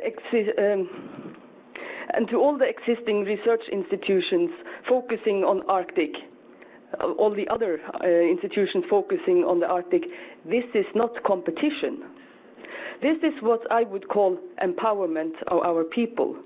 In this way, we will become equal partners in research projects with other institutions wanting to learn more about the Arctic. We have heard many of them here today.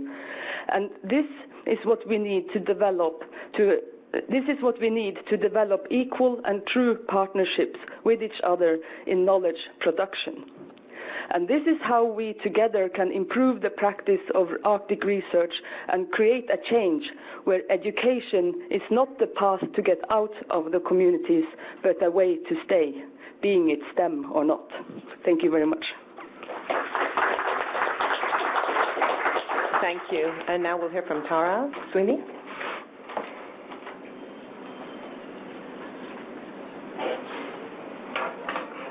Good morning. Good morning. Good morning. All right. Hello, Central. My name is Tara McLean Sweeney, and I'm a lifelong Alaskan. I'm a child of rural Alaska. I see Marie Green here in the audience, and I spent time as a very young child in her region. Also in the Bering Straits region, but I am from the North Slope region of Alaska. And since April of last year, I have served as the chair for the Arctic Economic Council, or the AEC. And for those who are not familiar with the AEC, it is a 42-member board with 3 business representatives from each Arctic nation or Arctic state, and 3 representatives from 6 permanent participant organizations. It was created as a new and independent forum of business representatives to facilitate Arctic business-to-business activities, promote responsible economic development, and provide a circumpolar business perspective to the work of the Arctic Council. The AEC sets the table for the Arctic business community to have a meaningful voice in the responsible and sustainable economic growth of our homelands, and whether or not you're a stakeholder inside or outside of the Arctic. And I'm happy to talk about the AEC in detail after this discussion or throughout the remainder of the hour. In addition to the work that I do at AEC, I'm also, I serve the Arctic Slope Regional Corporation as its Executive Vice President of External Affairs. And Arctic Slope Regional Corporation, or ASRC, is an Alaska Native corporation that was established pursuant to the Alaska Native Claims Settlement Act of 1971, and we represent the business interests of the North Slope Inupiat. Since incorporation, we've grown into the largest locally owned company in Alaska. And I've been asked today to give my thoughts on the question of what kind of future do Northerners envision for the Arctic. And some themes come to mind: connectivity and opportunity. And while we've made some progress in these areas, there's certainly a lot more work to do. A successful future calls on our communities to build upon what's working in the present. And for many communities in the North, resource development is something that is just a fact of life, and responsible and safe resource development powers our schools, provides the funding for our first responders and other basic services. And so rather than shy away from it, we must acknowledge it and understand that it is a fact of life in the North. But renewable energy also has a place in the future of the Arctic. Whether it's the wind in Alaska, geothermal technologies in Iceland, or even hydropower sources in Norway, Arctic companies are already taking steps in providing alternatives to gasoline, diesel, and natural gas. And for now, these sources won't completely replace carbon-based fuels. They are improving the quality of life for those communities taking full advantage of this technology.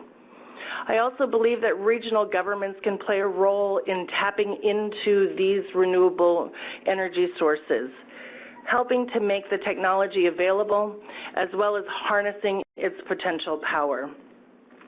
This could include a list of incentives to keep these options on the table, from tax breaks on the capital investment for local companies to energy rebates for homeowners.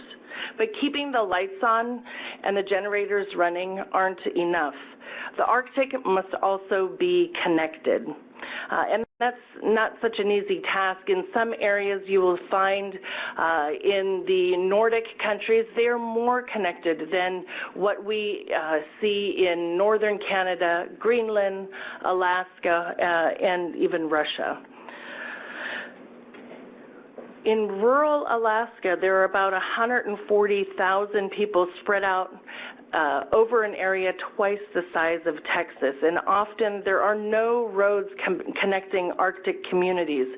And this is common. You'll see this certainly in Alaska and most definitely throughout northern Canada. And so this highlights why connectivity should be a top priority. In business and in personal life, it's relationships that can build upon the foundation of success, and we must empower these communities and these relationships. It is through these personal connections we can continue to reinforce the message of peace and stability in the Arctic. But there are other ways to connect, like high-speed internet. And that's why the AEC held its first ever top-of-the-world Arctic Broadband Summit in Barrow earlier this summer, and it brought together policy leaders, tech experts, and other executives to discuss the essential need for broadband across the circumpolar Arctic and how best to prepare for the many opportunities and the challenges that this technology will bring. And I'm happy to discuss again in further detail the technology that we're looking at in northern Alaska, because broadband is coming to the Arctic through the Quintillion subsea cable project. I can go into detail a little later. But it is with this type of technology, as we've heard from Okalik talking about re-empowering Inuit people and Arctic residents. We've heard from Gun-Britt about the importance of education for our youth. It is through this technology that we can begin to re-empower Arctic residents and strengthen the STEM opportunities for our youth while using this tool to incorporate local and indigenous knowledge into science and research projects taking place across the Arctic. Thank you.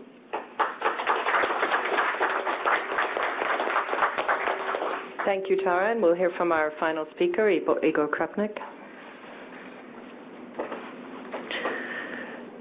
thank you to the organizers for the honor to be on this panel with three distinguished speakers. I hope you all are awakened after Tara's call. So I will use my minutes to talk about how we may, and actually how we should, empower Arctic communities through science, and specifically through the science of modern climate change. This is a relatively new field that emerged about 25 years ago, slightly more, with the growing realization of the warming of the planet. As you may recall, the Intergovernmental Panel on Climate Change, IPCC, was created in 1988. Its first assessment was in 1990.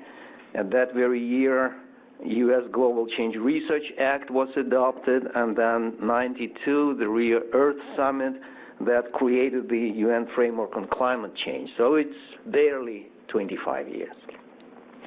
Arctic residents were in that field from the very beginning, but their role was very different from what it is today. And I remember very well during our early studies of indigenous observation of climate change how we had to persuade our colleagues in hard science and in the agencies that the knowledge and observations of Arctic people have tremendous value for research. Well, fortunately, we don't have to preach to that choir today, and this Arctic Ministerial Summit is a good evidence of how we have moved. The connection between a more powerful voice of Arctic communities and the eminence of climate change research in today's science is by no means accidental. In fact, the very acceptance of Arctic climate change by broad science community it's made it happen.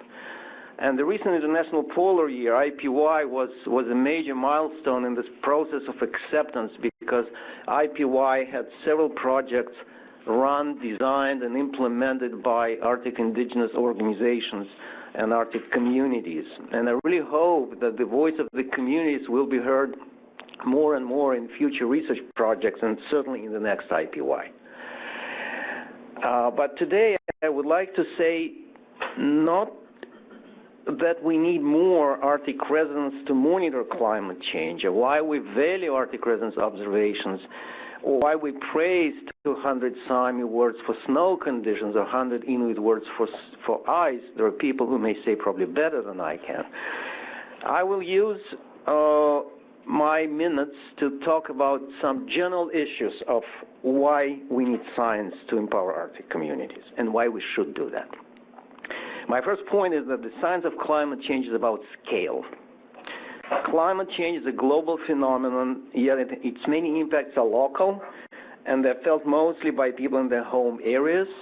And this is why global climate change scenarios have to be scaled down. That's how we call them in science, scaled down, to offer adaptation mitigation strategies, meaningful ways to cope with climate change. This is the most urgent task of today's science of global change. And here we should empower Arctic communities to assist us in scaling down large global and regional models, because every study of community response to change reinforces the message of this deep, intimate, intricate knowledge and ties that Arctic communities have built with their environments, with the land and the sea they call home. Arctic scientists and policy makers will be looking to Arctic residents for specific new data, but I believe even more so for a philosophy, a new philosophy to how to interpret the data they already have. And this philosophy will be increasingly focused on that, what I call intimate knowledge of individual habitats, of local adaptations, and the attention to emotional and spiritual well-being in a home environment. This is what normally science doesn't do. My second point is that science of climate change is not only about rising temperatures or melting ice or melting permafrost, but it is also about new ethics of responsibility and stewardship. It is our role as scientists to understand and explain what is happening in the Arctic and to the planet in general. And with this greater understanding, hopefully will come a new feeling of stewardship, of responsibility for the sustainability of Arctic habitats and of the people who live there. And this is what my friend Gun-Britt Retter, who just spoke a few minutes ago, once called knowledge for home that is embedded in Arctic people's science. The scientists may talk about the level of confidence of their models, the probability of this or that scenario with this or that set of data, but the knowledge for home, as Gun-Britt once defined it, is how to make people's life in the Arctic safe and sustainable. And I believe that what matters most. This is why we should empower Arctic communities with their deep feeling for knowledge for home in and through climate change research. The alternative would be the science that proclaims itself science only, or for science only. Science that ignores this home stewardship message, and that which absolves the scientists and the society of responsibility for what is happening in the Arctic and affects the planet. My third and final point is that science of climate change is about respect for knowledge, for everyone's knowledge. We may learn a lot here from Arctic communities that have the highest respect for knowledge and for the people who generate and transmit knowledge. Arctic residents viewed such people as their precious capital, intellectual resource, and hold them in highest regard. The pursuit and sharing of knowledge are praised much higher in Arctic communities than the pursuit of wealth or power, of fame. And you know very well what is the flip side in a larger society. Disrespect toward knowledge, skepticism about science and scientists, and often outright denial of climate change. This is where Arctic residents' respect for their own science of climate change comes so handy. To summarize, a more powerful role of Arctic communities in climate change science will first help bring broad large-scale model to people's real concerns on the ground. Secondly, will strengthen the ethics of stewardship and responsibility for the health of our home environments. And thirdly, will increase respect for knowledge and those who generate knowledge in this society. I believe we'll have a better science and a better society if we listen to Arctic communities' voices and make them heard by many more people. Thank you.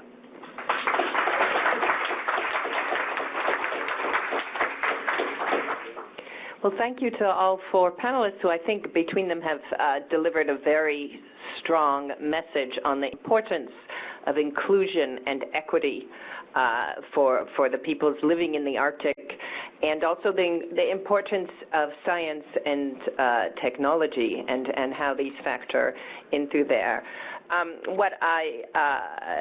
So from Okelik, you heard about the importance and how essential it is to have inclusion and economic opportunity be part of future plans for the Arctic. You heard from Gun-Britt her own personal story about how ideas of what constituted proper development of the Arctic have changed just in the course of her lifetime. We've heard from Tara about the importance of connectivity and broadband in terms of being able to allow people living in the Arctic to really, access all there is out there and to sort of reach out for the potential. And then I think rounding out the panel from Igor, the interesting points he made about the sort of changing nature of science and what it means to practice science, quite clearly not in a vacuum, but this notion of a living science and a home-based science. I just wanted to sort of start off the discussion a little bit by sort of calling to our first speaker, Okelik, and asking you to sort of summarize, for you, when how you see this moment in the Arctic. We've got a new Prime Minister in Canada who, as you pointed out, has talked much more strongly about both climate change and about trying to bring some the beginnings of justice to Canada for its treatment of Indigenous people, and how this sort of changing political climate in Canada could could interact with the new technological advances, specifically broadband, how increasing connectivity between the communities could help the peoples at this time of change?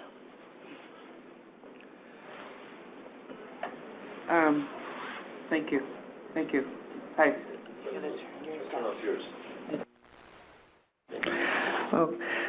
Thank you. I think it's more than Canada. I think with all the governments saying that the Arctic region is very important to the rest of the world, well, prove it, like, invest in it. You know, invest in it. I think I just spent 12 days in Greenland by boat from Kanat down to Upernavik, consulting with Inuit about how they want to manage the North Water Polinia.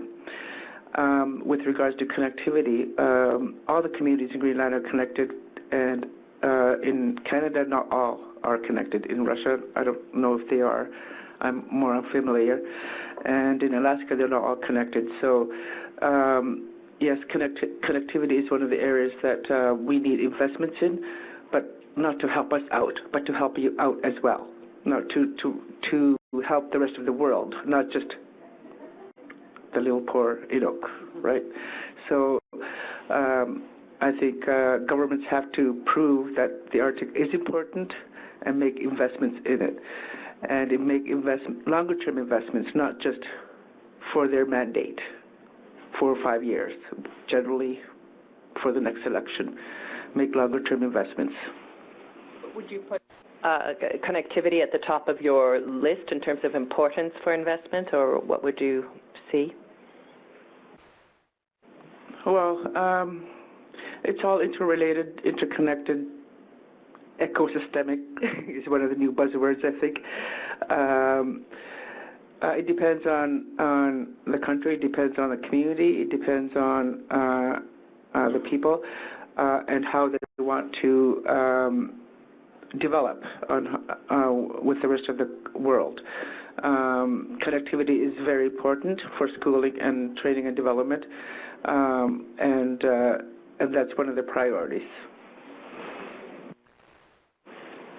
I wanted to ask Tara, you know, Igor sort of talked quite a lot about climate change and what it means for the region. I mean, in terms of the impact or how the community, you know, North Slope depends heavily on extraction of fossil fuel resources.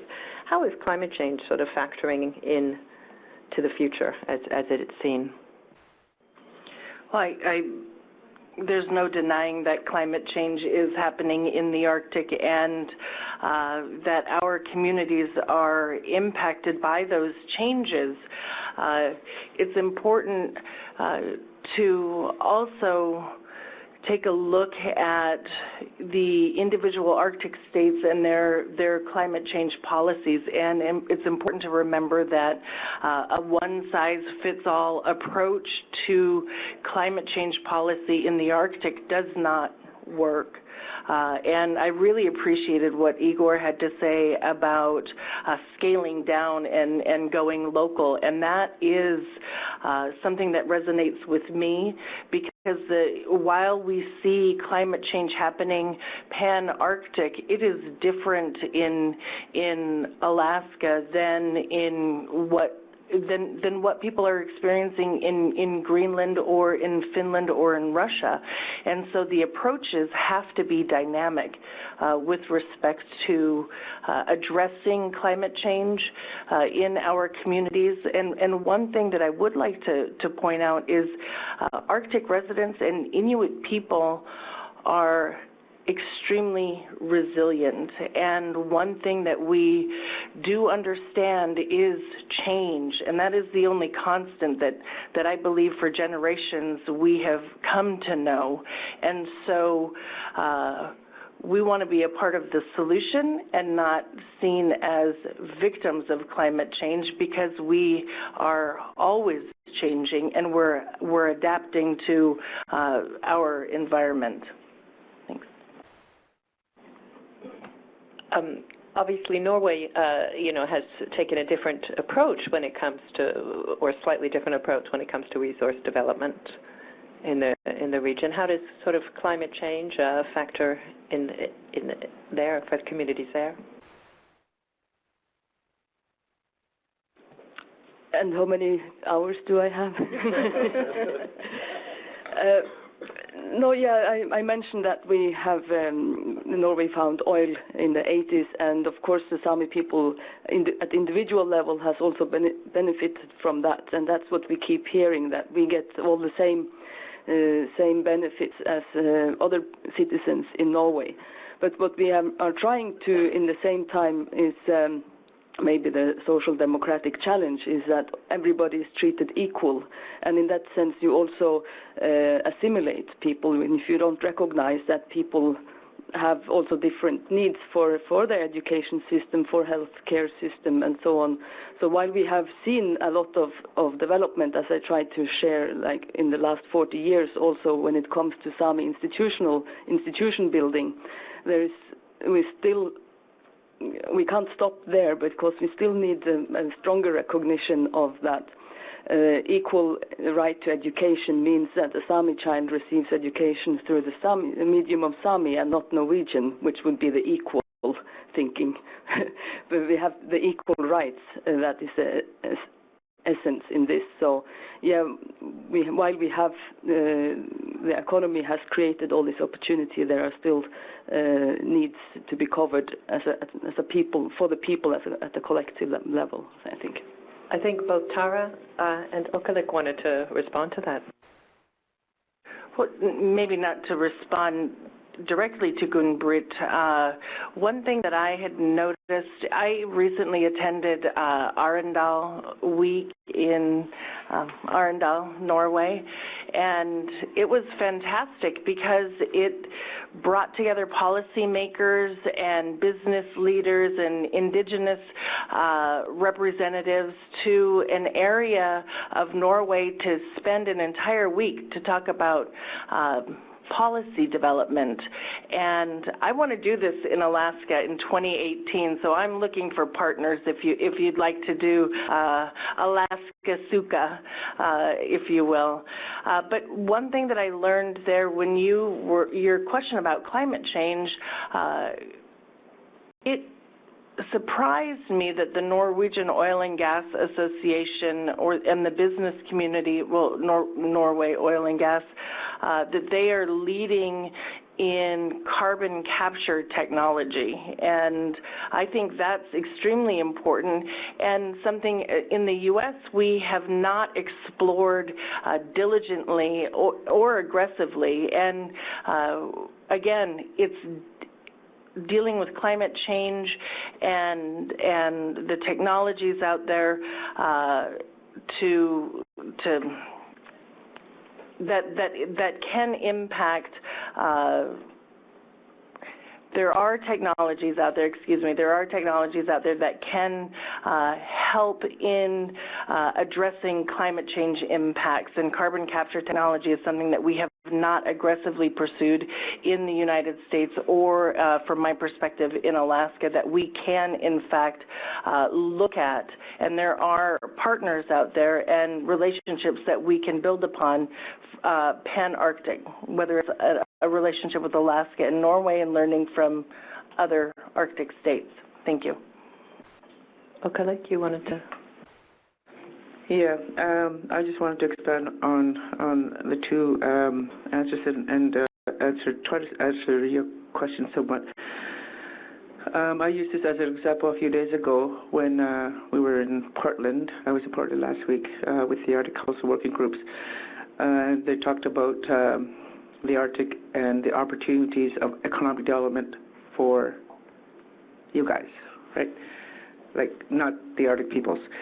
And then when they talked about us guys living in the Arctic, they talk about subsistence living. Oh, we have to live in subsistence, and you guys want development or profits? Just think about that. and then, with regards to economic development, for Arctic peoples, generally it means investing in renewable resource development, not just oil and gas.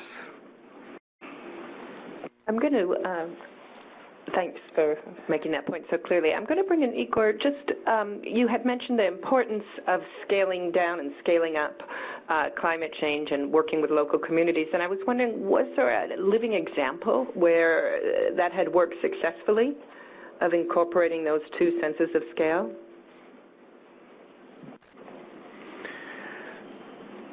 I'm an anthropologist, not a climate scientist. So I view my role not in scaling down models, but in making people know that has to be done with regard to indigenous knowledge. I can cite a few anecdotal evidence how indigenous knowledge helps we had a project with the community of Wales in Alaska and the Seward Peninsula, population 160 people. And what we were doing there, we were compiling a dictionary of traditional ice terms in Wales, in Inupiat language, and also recording people's understanding of sea ice. And as it turned out, people have, as I said, 100-some words for sea ice, including many words for very early stages of sea ice. And those very early stages of sea ice, the one that is formed on the water, it cannot be seen from satellites. But it creates that very same environment, pre-ice or early ice environment, that stops the erosion, that calms the storms, that create this kind of quiet Arctic pre-firm ice environment that is not dangerous, that is not kind of destructive to the land. This is something that scientists cannot see from the satellites. It's not my discovery, it's Hayo Aiken, the renowned sea ice geophysicist who made it. But to me and to Hayo, it was a very good example how indigenous, very fine-tuned understanding of the ice and ice processes can dramatically change. It's 2 weeks of stable pre-ice environment that scientists do not see or haven't seen before. Thank you. I thought, we've got a good crowd here, and I thought I'd open things up to people in the audience. If you wanted to ask questions directly of the panelists, just put up your hand. I would ask just that you identify yourself and ask a question, or if you do have a question, please ask that question and make your comments rather brief. This is a question from Joshua Moses online. We have heard a lot about STEM, which of course is very important. Also important are the arts, humanities, and other disciplines. Can we discuss how they also interact with STEM and contribute to responses to climate change in the Arctic and beyond, particularly in regard to engaging young people? Was that directed to anyone in particular? No. Gudbrand? Being a teacher of training, I can maybe take a stack on that. Yeah, I had to check up what STEM is before this conference, and I saw the focus on technology and maths and so on. And while that is all important also for indigenous perspectives, I very much support also the focus on art and other fields, because indigenous peoples, we still try to hold the holistic perspective to things, and I think focusing entirely on one side more than the other of the different disciplines, it makes the worldview to halt a bit. So I think it's a very important point that we need to focus on both things, or all things, in a holistic perspective. I'm Bill Fitzhugh from the Smithsonian Arctic Studies Center. I don't really have a question, but I have an example of how science is changing its approach, and museum anthropologists are changing their approach to northern subjects. We're in the middle of producing a new exhibition at the Natural History Museum on the narwhal. And in the past, we always, dived into our museum collections and our zoological specimens and came up with, a description of the animal and some old pictures of people hunting and some artifacts and so on.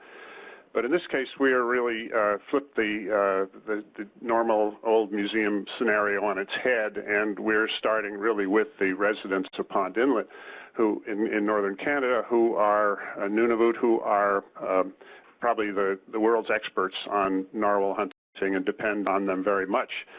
And also this is a time when seismic testing is having impacts on Arctic animals, particularly narwhals in Greenland and so on. So we're collaborating with the northern communities. They're providing their information about biological information our scientists don't know anything about.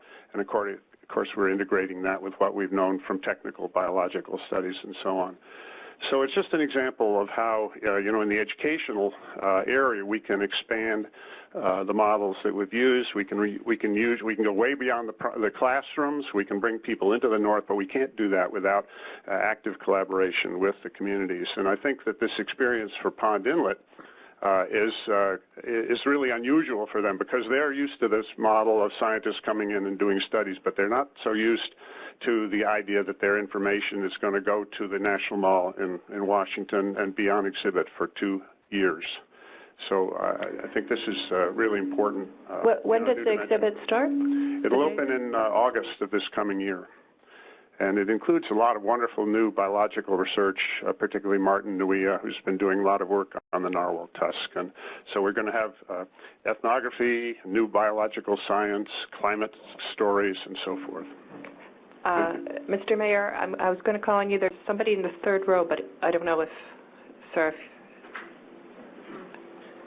And then I'm Aaron Kroll, also with the Smithsonian Arctic Studies Center. So I'll just amplify briefly Bill's remarks about the role of museums in the North and our desire and to be a partner with indigenous communities.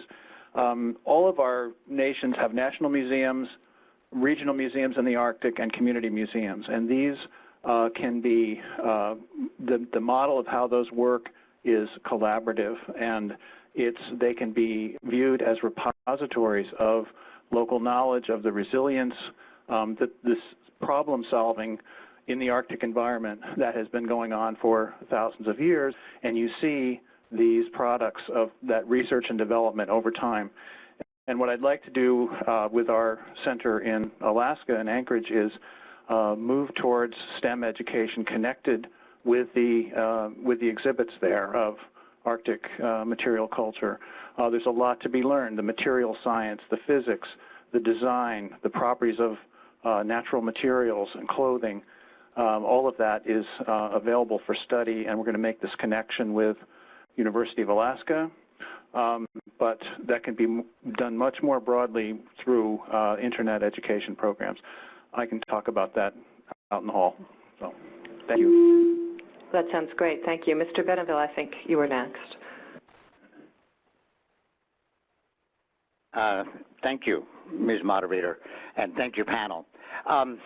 Okalik, I want you to expand a little more on something you said, because it was stern and it was very necessary, and that was involvement and investment from the point of view of outside. From your point of view, I think it was very critical what you said, and I just want to make sure, I want to use that again when I talk to people, but you said it so beautifully, and I just need to make sure I understood it.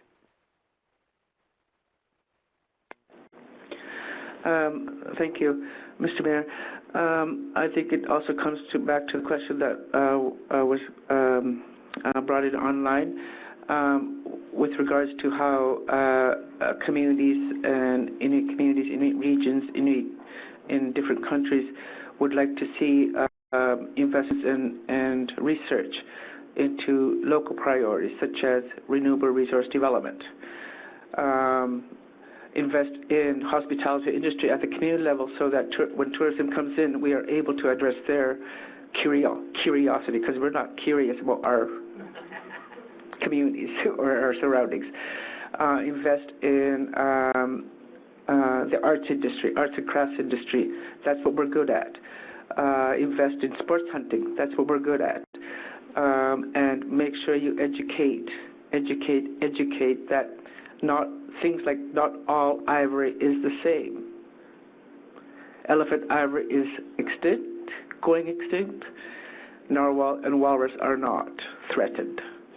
Educate, be educated about the emotions of animal protection, right?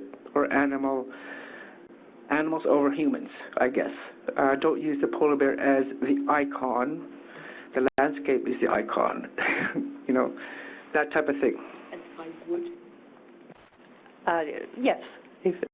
Yeah, just to add on that very quickly, I just saw this morning EDU-ARCTIC calling for a change into knowledge-based investment, so that must be the challenge, I guess, to the crowd. Thank you. Well, thank you all. I've seen the stop sign, so I'm going. I was given the stop sign, and so I'm going to wrap it up. I think there's probably a lot of questions out there. I'd like to thank the panel, Ogalik, Gunbrit, Tara, and Igor for raising a lot of very important questions and also showing the direction forward, what the new and important issues are when it comes to engaging with Arctic communities, the meaning of science, the meaning of investment, and the true meaning of equity. And thank you to the panel, and thank you all for being here.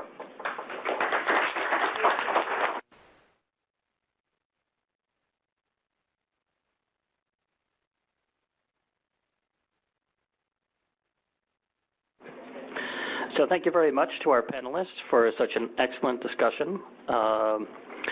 Before we break for lunch, I just wanted to make a few remarks about Arctic Portal.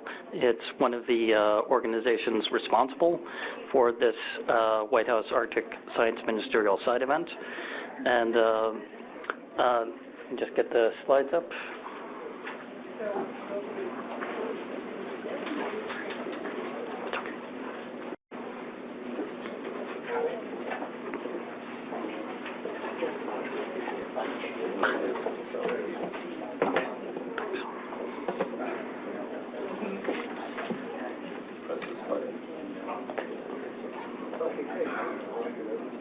All right. Okay. So we just heard from a number of speakers about empowering Arctic residents. I say what better way to empower Arctic residents than to give them access to essential information and data that can help them plan for a sustainable future. Information is a powerful tool. And with the right information at our fingertips, we can make better decisions and make better plans for our future.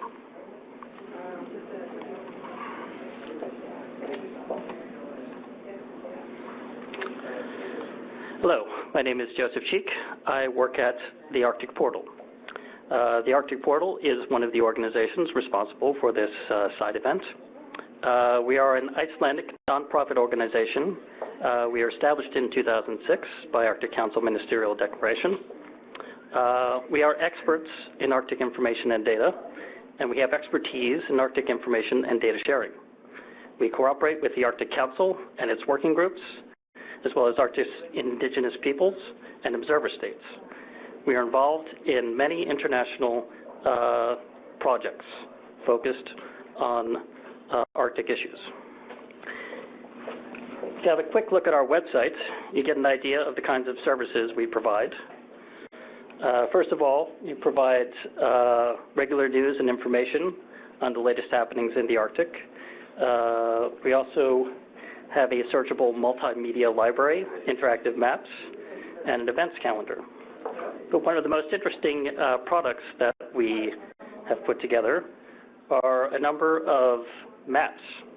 So we take data from these that we collect from various organizations and put them into user-friendly maps that are very useful. For example, here you can see all of the Arctic shipping ports. Here you can see all of the airports in the Arctic. Here you can see demographic information of the people living in the Arctic. So very useful information, and this is just the tip of the iceberg. We also are responsible for hosting more than 50 Arctic-related websites. I guarantee everybody in this room has, at one point or another, visited one of these websites. I'm sure you've heard of Apex, iAsk, Seon, etc. We are also involved in a large number of international consortia. I don't have time to go into detail about every single project that we're involved with. Haldor Johansson, our director, already talked about EDU-ARCTIC. It's one of the main projects we're currently working on, funded by the European Commission. But I'd like to focus on two projects in particular that are useful in helping northern communities. The first is the Global Terrestrial Network for Permafrost Database. This is a product of the EU-financed Page 21 project. It is the first database of its kind to collect, clean up, and standardize permafrost data from monitoring sites all around the world, in the Arctic, the Antarctic, and mountainous regions. The data is available in formats that both scientists and climate modelers are able to use. This database is also able to identify trends in falling permafrost. You can see the kind of maps that are available. We have a stand outside next to the elevators where you can have a look at this database. Here you can see a map that is forecasting permafrost warming trends in Alaska. Now, an interesting finding that's come out of analysis of the data that has been collected on permafrost sites around the world is that permafrost globally is warming at 0.23 degrees Celsius every 10 years on average. And in the northern regions, it's warming faster at 1.5 degrees Celsius every 10 years on average. Now, I stress that these are preliminary findings. Anybody who's interested in learning more about this, please come to me and I can put you in contact with the person who was responsible for coming up with these numbers. Okay, just a few acknowledgments. And the second project I would like to highlight is the Arctic Renewable Energy Atlas, which we're working on in conjunction with the U.S. State Department, U.S. Department of Energy, the Government of Canada, the National Renewable Energy Laboratory, and the Institute of the North. Now, the Arctic Renewable Energy Atlas is designed to be a tool that can help local, regional, and national authorities to make informed decisions about renewable energy potential in their part of the Arctic. The Atlas uses interactive geospatial analysis application and has more than 150 data layers. So here you can see some maps that show how much solar energy an area gets at different times of the year, wind speed, potential geothermal power. Very useful information to know if you're interested in harnessing available renewable energy resources in your area. The project also features a story map that highlights different renewable energy products and best practices currently being implemented in different parts of the Arctic.